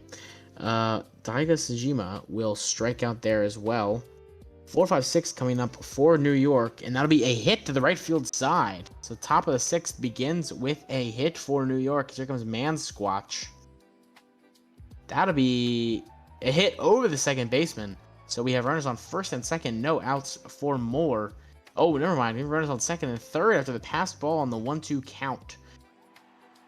That'll be a strikeout. So he swings at a full count pitch as Holbert Malbec is in the game, and he gets a force out at first with the infield in. That'll be hit straight to the shortstop who... the throw is... but it's dropped by the first baseman, and a run comes across for New York. That's crushing for Providence. And that's a ground ball through the third baseman. We'll send a runner home. They'll send a second. They won't even make the throw. You felt really good with the reliever coming in. You felt really good with the reliever coming in and pitching well. And man, you had the out at first, and now it's 4-1. They will get the strike to end the inning. But wow, 3 runs come across after the error. Here comes Zelwinski. That'll be a strikeout there. Providence looking to try to get some of his runs back. I think JD Pants wants to get up to bat soon, try and alleviate some of his wrongdoings. That'll be a hit to the shortstop who won't even make the throw. That'll be a stolen base opportunity. And they get the bag. Quake will strike out. What's the Pedro Strop quote? You know what I'm talking about? Where he's like, he's looking up to his ancestors. I hope that they can offer him a ton of forgiveness. Or whatever. I have no idea, but that's now a Waldo quote. You don't know you never heard that with Bob Costas, and he's I've never heard that. Pedro Strop. Pedro Strop had he allowed 2 runs, no outs in a save appearance, and Bob Costas is he's walking off the field, and he's doing he kisses his hands and points it to the sky, and he goes, "You can only hope he's asking his ancestors for some forgiveness for his terrible performance today." It's That's so brutal, iconic. Bob. I can't believe you would say that. It's really funny. All right, Providence up to bat now. JD Pants, he might be asking his ancestors for some forgiveness after grounding out to first. Seymour Baltz hit straight to center field. I'm telling you, it's the funniest baseball clip. It's so hilarious. After the stream, you have to go look up Bob Costas, Pedro Strop. It's so funny. And it perfectly encapsulates the Cubs from 2000 and whatever from the NLCS in 03 to 2014. That'll be hit to the right field side for a hit for New York. That one's funny on purpose, unlike the Kansas City Royals, which is funny on accident, right? I don't think Bob Costas was trying to be funny. I think he was legitimately saying, his ancestors better forgive him. As a walk will get first and second here with 1 out. A new reliever, Iceman, in the game. Stopper comes in and immediately gives up a walk. Played baseball. Yeah, but it's the 9-hole hitter who comes up. Whoa, I guess Magneto's on the field. He pulled that ball to the far right side. They threw it first just for insurance. JD Pants! Oh no, not again! Oh my goodness, another dropped ball at first. JD Pants is begging Providence for forgiveness after that. Oh no. He might. They're running him out on a rail cart. They're gonna have to drive him home with an extra police detail after this performance. He takes off his jersey and he reveals his New York Voyagers jersey. He's actually a secret double agent. Oh, that'll be a ground ball there. Zelwinski. He might have an opportunity to hit in the bottom of the 9th if one runner gets aboard for Providence. It would be very fitting if he was the last out of the game as well, as Bebe will ground out to short in the top of the 9th. Iceman still in the game. That'll be a strikeout there. 2 outs now. Here comes Squatch, and he's 421. He will get a hit to right field. He'll take it for a ride, and that is gone. 432 feet. New York tossing some salt in the wound with an insurance run. Potato. It is now 6-1. Potato was like, I posted the playoff predictions for the Bears, and he was like, these Preds are so based. And I was like, I know I picked you guys, but I'm sorry. You guys are going to get Enoch'd in round 1. I'm so sorry. All right. Bottom 9, and that is a line out straight to the second baseman. Here comes Mayfield. That'll be a strikeout. Quake is potentially the last out in their season. He will hit that one to left. Oh my goodness, it's JD Pants coming up to bat. Oh my goodness, 2 errors. And he strikes out looking. JD Pants, the MVP. Oh my goodness, New York advances. Oh man, the year is 2075. The New York Voyagers have just eliminated the Providence Crabs. The year is 2076. The New York Voyagers have just eliminated the Providence Crabs. The year is 2079. The year is 2200. The New York Voyagers have just eliminated the Providence Crabs. Congratulations to the Voyagers. JD Pants, congratulations on that player of the game. Very much deserved. Hey, and what did I say? You're lucky. You bet on the Voyagers, so they won. I was talking about before that when I was talking about the momentum. I don't remember. That was almost 2 hours ago. How old are you? Are you what, 50? Can't remember things from 2 hours ago? 31, but yeah, close. You're getting old, man. I know. That's what the gray hairs in my beard are saying. So I am saving a billion times. We get some gnarly storms coming through.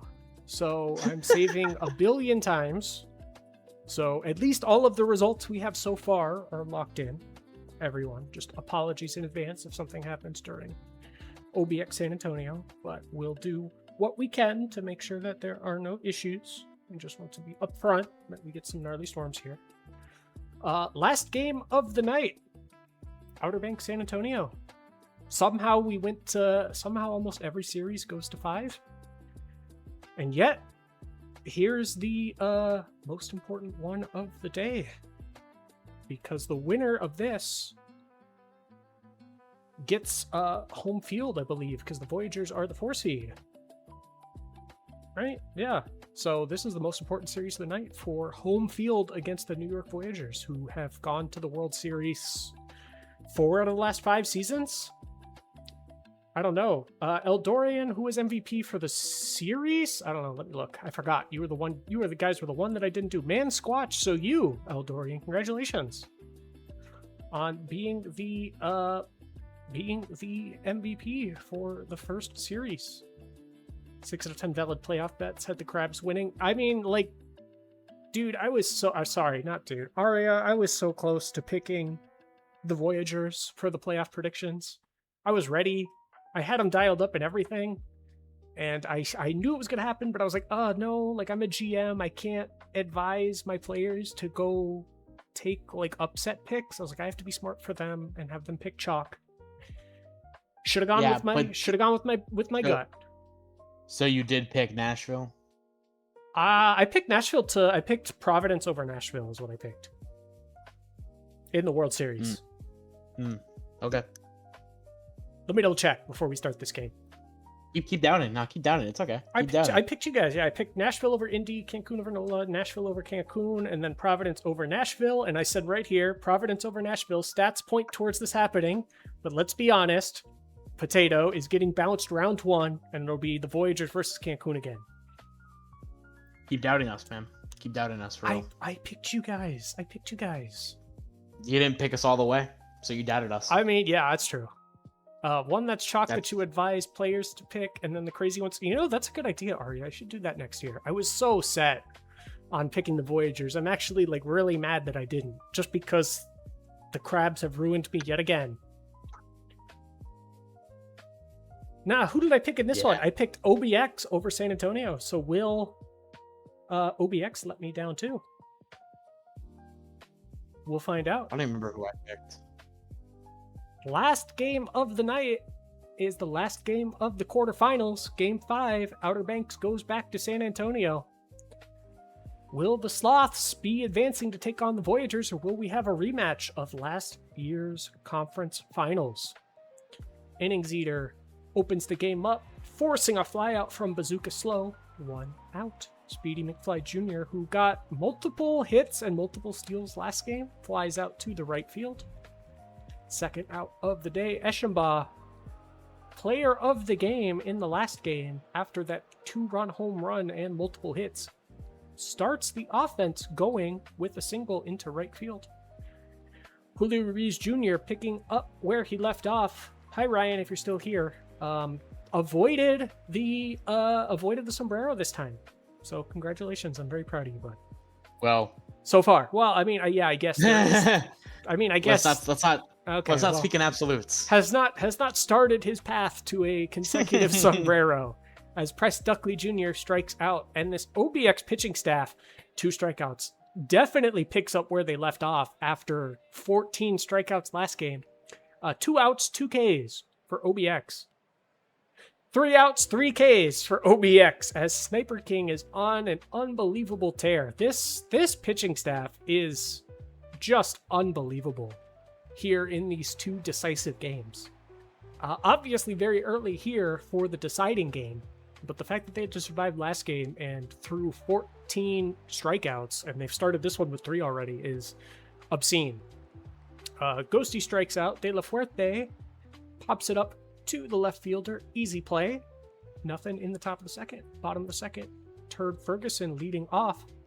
Gets the first hit of the day for San Antonio. Nice easy bloop single into right field. Stetson Laramie strikes out. Last game he turned in 2 ground into double plays. And today he was able to avoid it that time. So we are on the right track. As Monopolitsky gets it just barely past the third baseman and is able to get it. The runner, they're sending him home, and there's no throw. RBI double for Monopolitsky as Turd Ferguson shows the wheels to take a 1-0 lead for the San Antonio Sloths here in Game 5. Goro Majima, okay, he's not paying attention. He's asleep. That's okay. He'll come by later. Flies out to the first baseman to end the inning, but San Antonio takes the lead 1-0. Kova with a nice little slow roller that I think the shortstop or the second baseman, I don't know if they had the shift, had to run very far to get to. Innings eater with the strikeout of Coleman, who was definitely my MVP last game. Bazooka Slow strikes out in his second at-bat today. We're going 9-1-2 for the Sloths here to start off the third. Alan Greer grounds out to the shortstop. The shortstop just loves to make sure the shortstop has to work. First out of the third. Press Duckley Jr. easy ground out to the first baseman, who's able to corral it and get back to the base. Later, we will see him later when it comes back around because he strikes out to end the inning. Sniper King gets his 6th strikeout of the game through only 9 outs, which is pretty bonkers. McFly Jr. is not the person you want to let on first without a runner in front of him because there's a guarantee that he is taking off, and he does. And he gets in, no problem. So we have a runner in scoring position already with no outs. Productive out from Eschenbach. You would love to get on base, but if the alternative is getting McFly Jr. to third base, you're going to take that 10 times out of 10. Julio Ruiz Jr. gets his first hit of today, of this game, and of just today in general, to drive in a run and tie the game. 1-1 OBX off the RBI single from Ruiz Jr. Inning is not over yet. Abe Ghosty draws a walk, keeps that flame going. De La Fuerte, the DH. Oh no, we're already getting fumble bumbles as we get an error from Goro Majima. Bases loaded for Kova, who's unable to capitalize. That could have been an absolute disaster inning for the Sloths, or absolute godsend inning for the Aviators. But inning only ends 1-1. Les Scoden gets on base. He is not someone who steals, but this could be a crazy time to try as Ferguson flies out to the second base. Sweet G, thank you for the raid, dude. Welcome. Welcome, Raiders. You're here for Game 5. This is our last Game 5 of the day. Outer Banks versus San Antonio. The winner here will go on to play the New York Voyagers in the conference finals. tomorrow night at 7 o'clock. So you guys came at the right time. This is our last game of the night, too. We've had 5 game 5s. Right, Waldo? This is the 5th, I think. I stopped counting. Okay, I think this is 5. Yeah, because we had the 2 in the minors. We had the 1 in the minors, and then 4. 4th game 5? Nope, 5th game 5. Because they all went to 5. As Bazooka Slow gets on base. New season starting soon. Yes, thank you, GT, for saying that right now. The newest draft class for those who have never played PBE before. There is our rookie Discord link. The draft class is currently open. So for anyone who wants to come check it out, every user, every player you see here was made by a real person, is piloted by a real user just like you. We do our little tasks each week to make our player better. We enjoy each other's company in a lovely community, and then we come here and see what RNG has for us. And it's a blast. I've been here for 2 years. And I plan on being here for many more. So if anybody wants to check us out. I've been here for 7 years, so get mogged. Oh, yeah, I definitely got like age mogged. Old mogged. Well, I mean, you old mogged me with real age. That's true. Years in the league. Sim years are like dog years, so every sim year is like 7 real years. I'm pretty sure that's how that works. Well, I joined in like season 8. Oh wow, okay. So I have that's 50 seasons. Yeah, so you got me beat by a lot. You said 8 seasons, so 50 times 8 is thank you, old 400. man Waldo. Yeah, thank you, old man. You are I'm not old. You're collecting I just turned 21. PBE Social Security. Oh, congratulations. Happy birthday. Thank you. Happy birthday, dude. That's awesome. I remember, well. Yeah. I don't remember turning 21, but we will save that for a different stream. That was oh wow, that was only 2016. Yeah, that was only 2015. Dang, yeah, wow, you are good at math. That would have been 2015 because I'm turning 32 this year. I'm an old man. That's why I said or 2015. Hey, you're a smarty pants. Thank you. Bottom of the 6th, over. Thank you guys for all listening to my spiel. But if you haven't checked out the PBE, you should. We're a good time. We have a blast. De La Fuerte strikes out. Innings eater still in the game. Only 90 pitches so far. Will they keep him in through the 7th? If they do, I think this may be his last inning of work. Jerry Coleman. Okay, you got to pull him now. You let Jerry Coleman get a hit. Gets on first with that. His name is an innings eater for, no reason. That is true. He is here to chomp up on some innings. 1-1 coming into the stretch. Yeah, JPV, you're a super fossil. 21 years old. Get out of here. Whoa. This is like golf. The lower number is the higher. I spent my 21st birthday creating Zodiac Blue Sky, who has officially Zodiac Everywhere has been retired. So it's Aria Everywhere from now on. As Monopolitsky gets to first on a walk, Goro Majima strikes out. Last out for the Sloths here in the bottom of the 7th. Emphatic punch out by the ump. There on that ground out to the shortstop. If you're you think we'll get some extra innings here? I mean, OBX is going into, well, I mean, they're in a good spot in their lineup, but innings slowly, eater back out there. William Nilliam in now. We have McFly Jr. on second after the steal. Sim, why is Chad in? He's not, Rob. He's not. He ate up some innings. Yeah, he ate his innings. He had his breakfast. He had his lunch. And then he said he's full. And now William Nilliam is there to finish off. Yeah, Juwosu's here to have the leftovers. And she's able to accomplish that.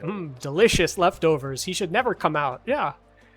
Juwosu's here and closes out the top of the 8th. Holy speed. Cow, yeah. Duckley Jr. with the wheels gets on first base. With the wheels gets on second base. Basically a double at that point. Can player to be named later. Can Jiggy drive him in? He cannot. Flies out to the left fielder. Oh, but he tags. What? Whoa. No, I've never. That's insane. Tag in left field, and he still beats it out. That's absolutely crazy. Third base coach the cajones on that guy. Slav's Hey. unable to capitalize on it, but holy cow. It's a game 5, man. It's a Yeah, game 5. what a play. What a call. Unfortunate that the Sloths are unable to capitalize on it. We're coming into the top of the 9th. It's still a 1-1 game. William Nilium Juosu, the second longest reigning GM in PBE history, after Bailey at this point, still wheeling and dealing, trying to close this game out. Can William Nilium drop strike 3? Oh. The top of the 9th is over. William Nilium shuts it down completely. Can the Sloths offense capitalize? All they need is one run here as Stetson Laramie flies out to the second baseman on the shift. Walk-off time, JPV? We'll see. It would be nice. I have to make sure my mic doesn't peak if it does, as Jerry Mander grounds out that to makes the the second clip baseman. even better. Oh, true. Well, as long as it's in like a professional setting. Troy Monopolitsky. Oh, off of Abe Ghosty's glove. Oh, that is crushing. First error of the game for OBX at inarguably the worst time. As what is this, BBJ? What is this? You're gonna bean him? You're gonna bean the batter? You're just mad Single wins the game. because Abe Ghosty. You're mad because Abe Ghosty dropped it, so you're gonna bean the batter? That is not cool, BBJ. That should be a fine for the OBX GMs. Balk off possible. Someone tell the umpires in Arizona that real ones now. William Nilium gets a strikeout for the first batter. Bazooka Slow gets on base as we're here in extras.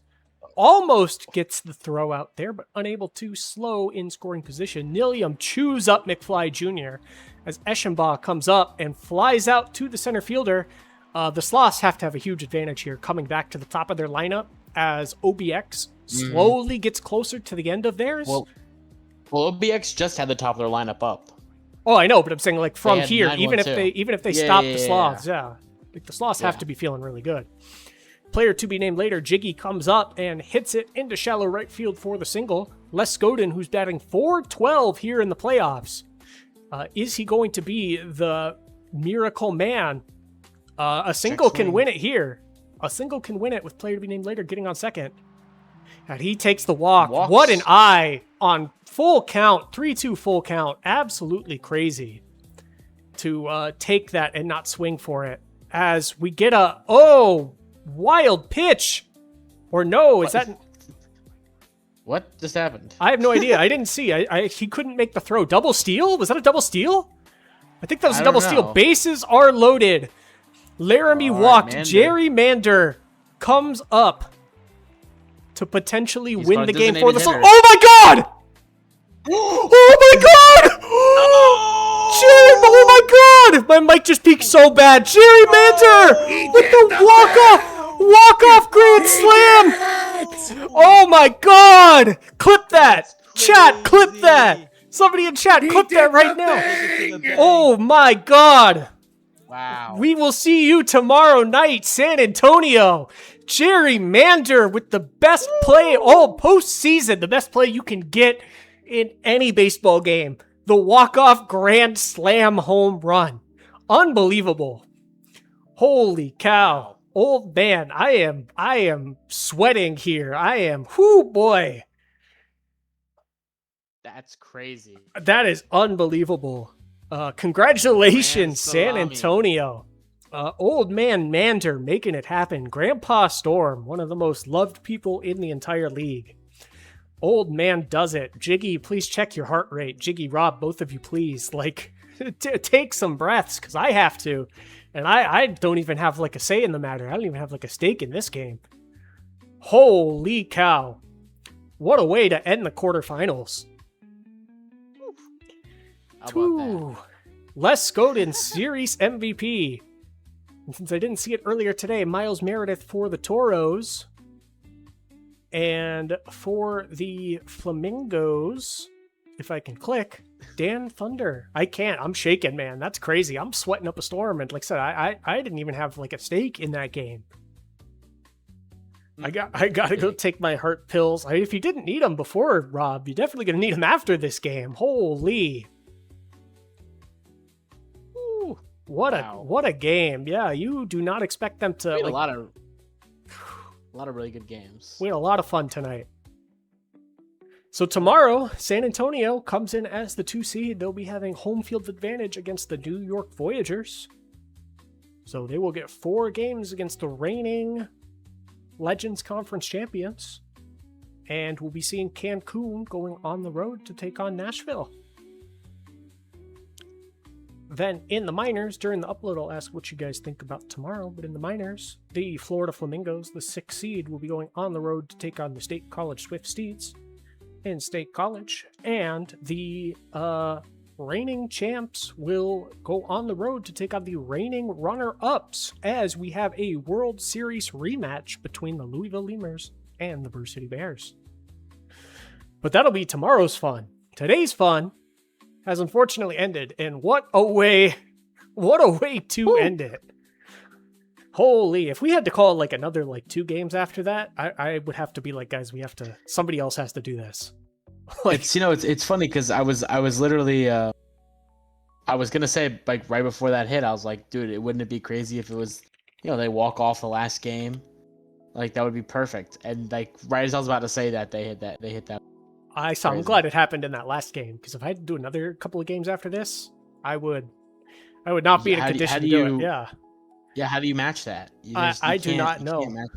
For Raiders who maybe do hear welcome to the PBE, sorry for your ears. This kind of fun stuff gets to happen. If you're lucky. Yeah, this is our job. If you're lucky and and if you play for the team that that this happens for, it's lucky. If you're very unlucky, you play for the other team. We'll put it that way. Yeah, but you still have a good time if you play with the losing team. Yeah, you still have a good time. That was still an incredible series from OBX. Oh yeah, I mean, still very, very fun. But it's fun on either side. If you're unlucky, then if you're unlucky, you play for the Crabs. I didn't say it, GT. Look, I didn't say it. All I'm gonna say is, I'm just gonna say something. Lobster is better. All I'm gonna say is it's just unfortunate that you keep running into Enoch. That's all I'm gonna say.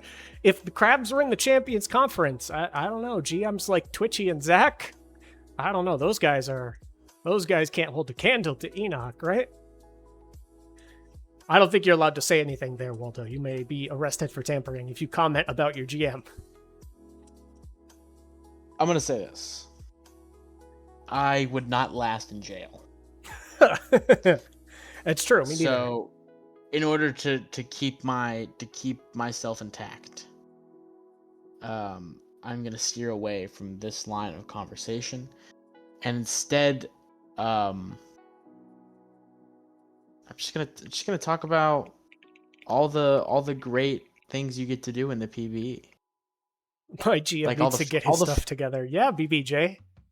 You need to talk to that. You need to talk to that Bailey guy. Well, you actually led the lineups this time, so you need to look in the mirror and tell yourself, get it together. Ooh. Get it together.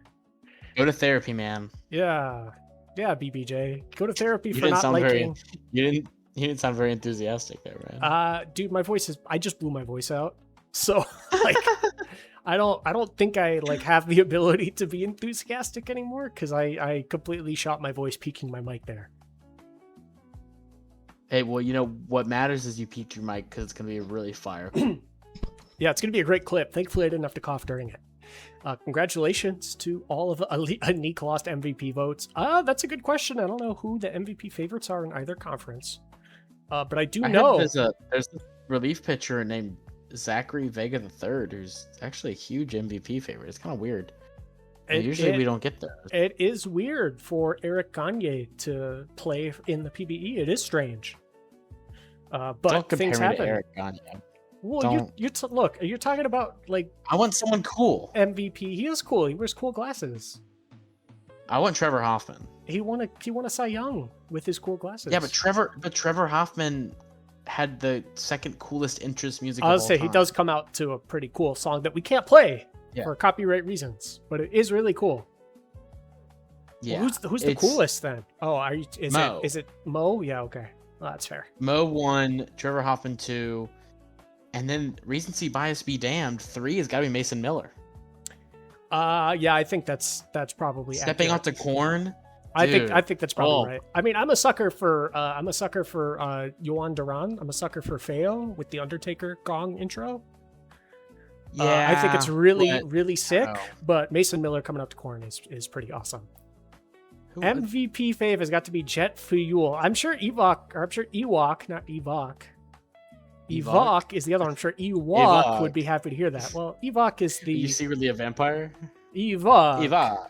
I want to hit home runs.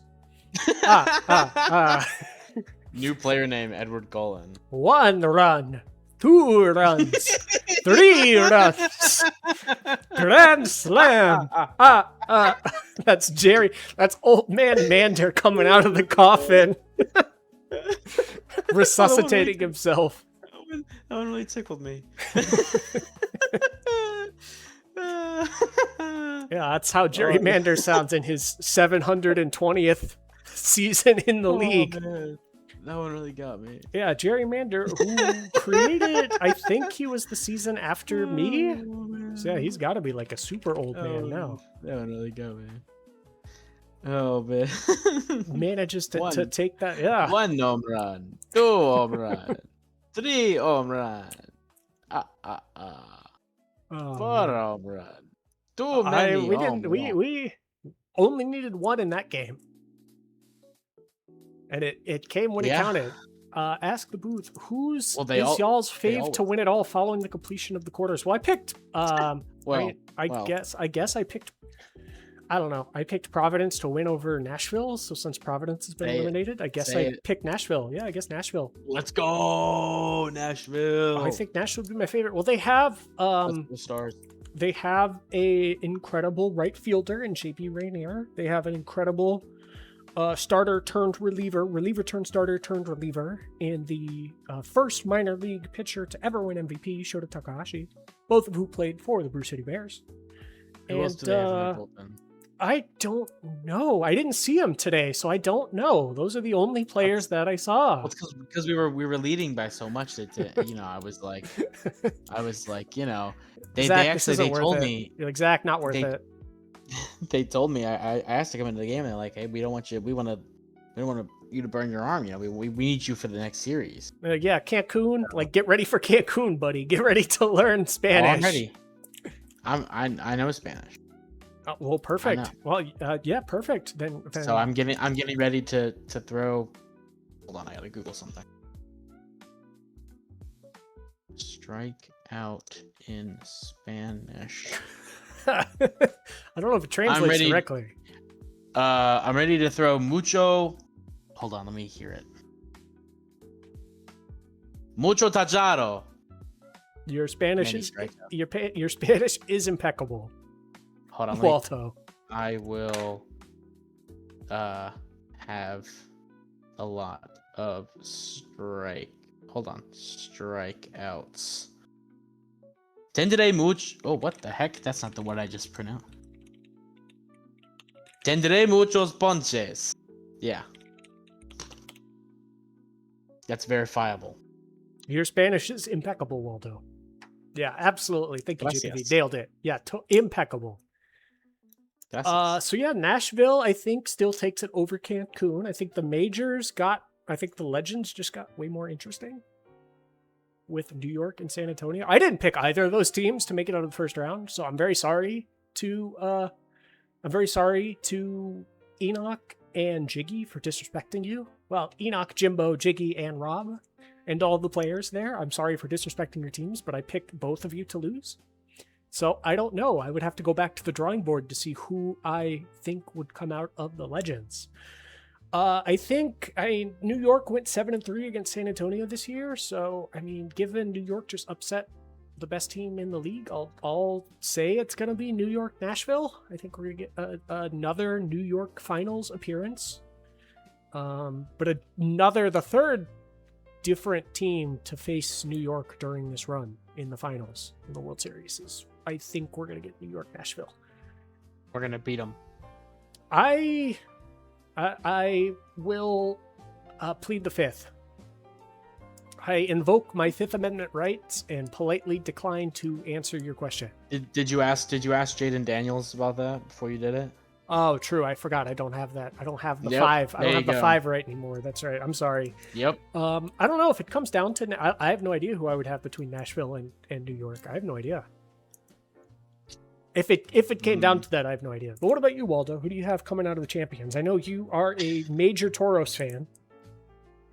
Yeah, I love Cancun, as you could tell. Oh yeah, it would be the 4th team to face New York. It'd be the 3rd different team because Cancun faced them twice, but it would be the 3rd different team, which is really crazy. Well, they played Death Valley. Oh, yeah. Oh, I mean right. they're most recent run. Yeah. Yeah, Third in a row, it's 4 in a row for New York right now. Yeah, they did play Death Valley. You're right. My bad. I forgot that was against Death Valley. Yeah, this would be the holy cow. Yeah, if New York goes again, 5th consecutive World Series appearance. I don't think that's happened since since ever. Okay, the Vandals did it. That's it. The Vandals did it from S2 to S6. Oh, wrong index. That's it though. That have gone 5 in a row. It's that. That's it. The Scorpions have won 4 in a row. Yeah, I have it pulled up. I mean, that's just what I can see at like a glance. Is the Vandals. I was racing to get there. I mean, you can check again. Like we've had 4. It's fine. We've had 4 streaks since then, but no one has hit 5 since then, that I can tell. So, league historians, feel free to call me on that if that's wrong. I mean, if New York makes it and loses, yes, Twiggles. I completely forgot, Twiggles, that Death Valley's last title opportunity was against New York. I totally forgot that. I thought it was just Cancun, Indy. So then this would be like the 3rd different team, but no, this would be the 4th different team, which is crazy.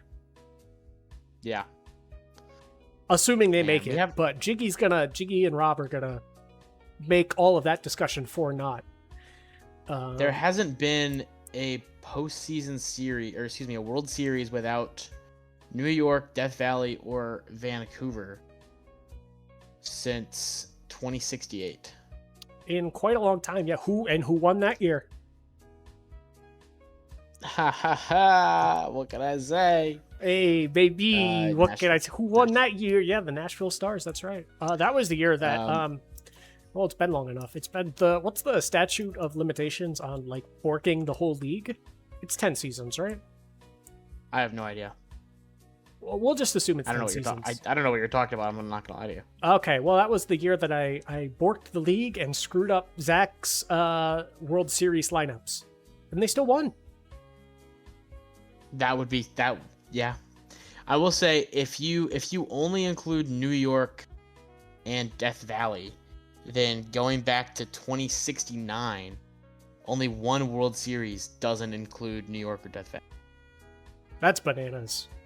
What a crazy run for both of those teams. Yeah.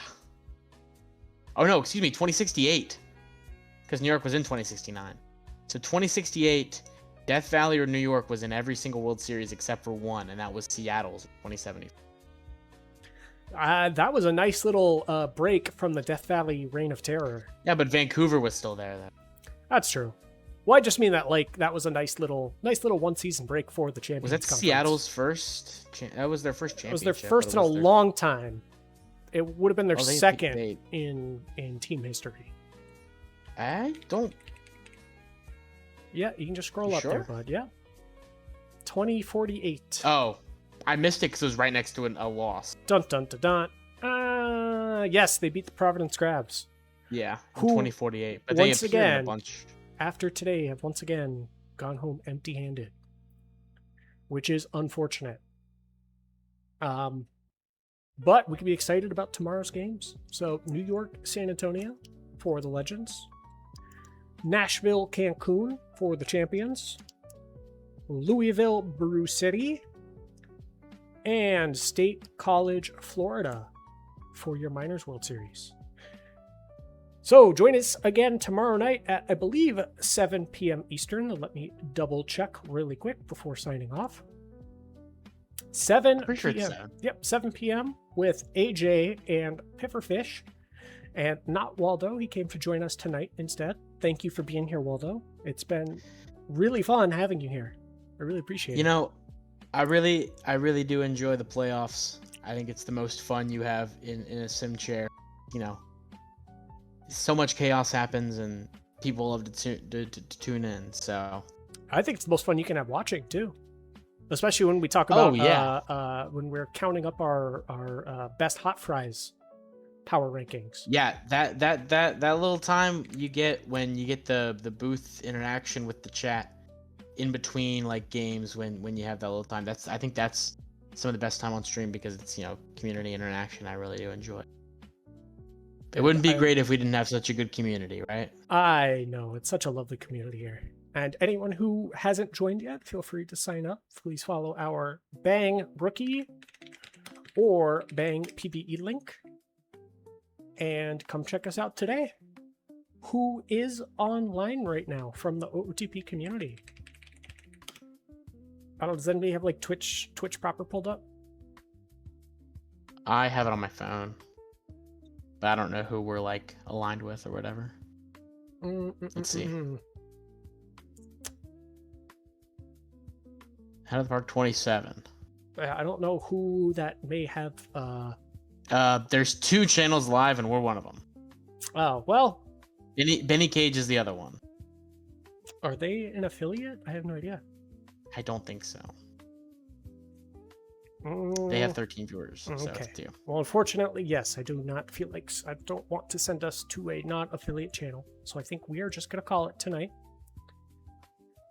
And thank you all so much for being here. Join us again tomorrow night at 7 p.m. Eastern. Adios. Waldo, you want to say anything before we go? Go Stars. Good night. Yeah, okay. Works for me. Go Bears. Good night. See you guys tomorrow.